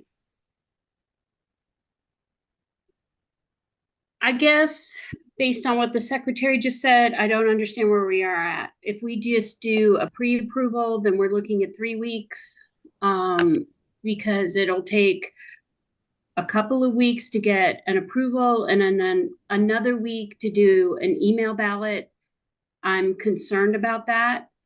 I'm open to whatever gets this done most efficiently. Okay, Mr. Nana. Yeah, I mean, I kind of tend to agree with the treasurer. I don't think we should blanket vote to approve anything without seeing terms. Of course, I'm going to be a no vote anyhow, as I let you guys know, but just fiduciary duty would tell me that doesn't make sense. Thank you, Mr. Nana. Mr. Hagopian. I'm withdrawing the motion. Anybody can start one. Anyone can Oh, start. I'm putting something that I'm intending upon moving on the screen. I'll withdraw my, then if Hagopian's withdrawing the motion, I'll withdraw the second. Mr. Tunievich. I just want to say that the treasurer and the secretary having a vote of this full body, not just the EC, to seek such a pre-approval is a much stronger statement when you walk into the bank. I think it is wise to pass this. I think it just comes, the other motion of the EC is succeeding. I think this is likely to succeed. And I think it is a far stronger statement when you go into the bank to say, yep, they already approved this and they're just waiting for terms. Thank you. Thank you, Mr. Rufo. I'm definitely really confused. I'm okay with the motion as it was presented by Todd, but I guess my confusion is with Todd's trepidations on wording it stronger. What I heard was he'd be concerned with the chair being able to just go in, get the loan without us being aware of the numbers and all. But I'm of the opinion that Todd has shown the utmost in fiduciary duties and respect for the party and its monies the entire time. Why wouldn't we word it so that, Todd would be involved in the decision making? Like, why can't we as a body say, like, hey, listen, we motion for the chair and the treasurer to seek the loan of the best possible interest of the party, with the chair and the treasurer being the ones to decide or accept the terms, and we give them the power to do that. Like, I don't think if we have the chair and the treasurer both have to agree and sign off on it, I think we're safe as a body. I don't see how that would be a problem. And then we would kind of just automatically just pre-stamp that, hey, if Todd says yes, then we're good. I don't know if that's a possibility, but I'm total. And if Todd's comfortable with that, I'm okay with saying, hey, listen, if Todd says we give Todd the power to just go get the loan, if he's okay with it and thinks it's in the best interest of the party, that should be the end of it, and we shouldn't have to vote on it. The only time we would have to vote on it is if we actually want to take out money, which is different than getting the equity line in the first place, right? Like, you get the equity line, you don't necessarily always take out money right away with it. So I'm a little confused. Like, can't we just do it that way? Thank you, Mr. Rufo. Mr. Dar. I feel I could vote in favor at this time of if it was just seeking the pre-approval, but if it's just giving the blanket approval, it's a little still a little too loose of terms for me to be able to vote in favor of that. But if we had good terms, I'd be glad to vote in favor of that at a later date. Thank you, Mr. Dar. Madam Secretary, and I'm about to pass the gavel to Mr. Watkins because I'm losing my babysitter and I'm just gonna have to go downstairs and try to rejoin after she's gone. This will require a 2/3 vote. Losing the chair would be a big deal. So I'm going to tell you after I make this motion, I'm going to call the question. Well, okay, go ahead. I've already said the pre-approval is already going to happen. It's already been approved by the executive committee, unless someone's going to move to rescind it. And this is where I suggest we start talking to each other about motions rather than just springing them on the list. Agreed. I am moving to direct the chair and the treasurer to obtain a secured line of credit backed by the headquarters building equity in an amount of $250,000 on the terms most favorable to the party, withdrawing upon the line of credit being approved by the executive committee. That's the motion I'm making, and I am calling the question so that we can have our chair here to vote. A request for information, please. Okay. Does the treasurer support the motion as currently worded? I don't know that that's a proper call of the question. It's not. It's not. All right, the question's been called. Are there objections to calling the question? 1, 2, 3, going once, going twice. None. Okay. Hearing no objection. Question is called and we're going to a vote. Mr. Benner. Yes to calling the question. No, the calling the question was without objection, I thought.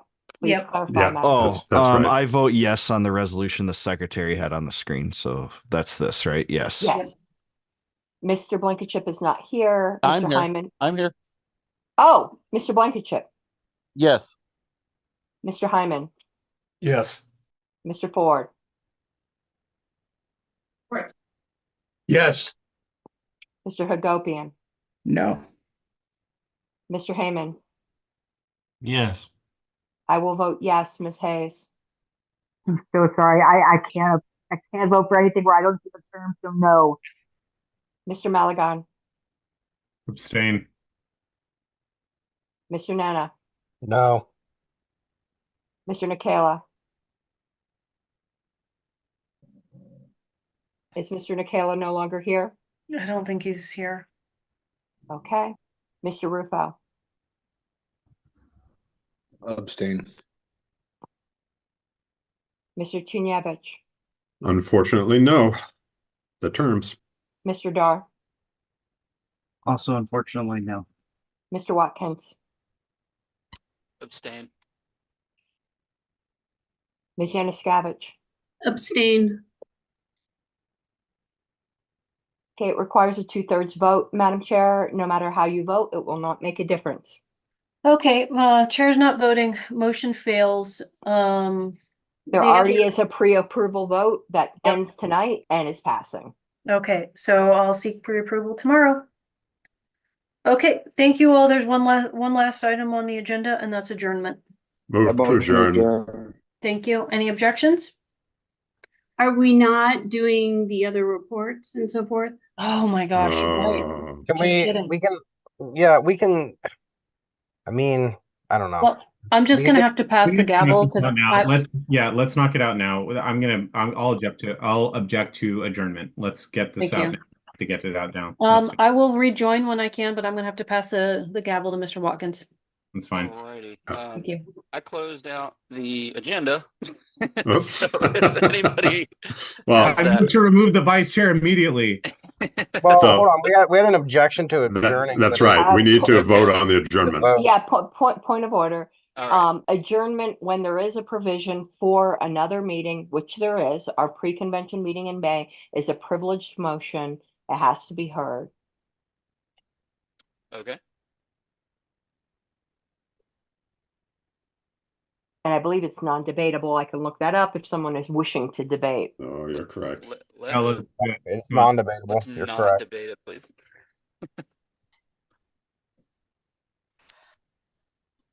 And who made the motion to adjourn, please? Mr. Tunievich.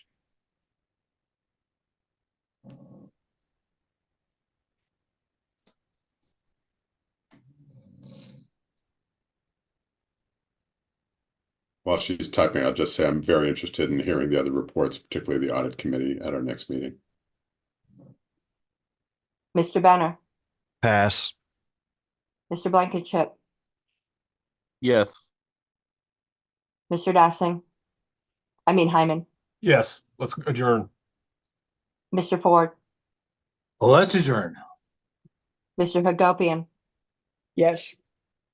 Mr. Heyman. Yeah, sure. I will vote yes. Ms. Hayes. Yeah. I'm sorry. Yeah, sorry, Adam made me laugh. Okay. Mr. Malagan, Nay. Mr. Nana, I'll say nay. Mr. Rufo, Yes. Mr. Tunievich, Yes. Mr. Dar, Yes. Mr. Watkins, Abstain. Ms. Yanuskavich. I'm going to vote no. We've been beaten up on the list everywhere for not discussing the audit information. So I'm going to say no. Okay, it is 10-3-1. I would like to vote, Madam Secretary. Oh, I'm sorry. No problem. I'll vote no too. It's 10-4-1. All right, motion passes. We are adjourned.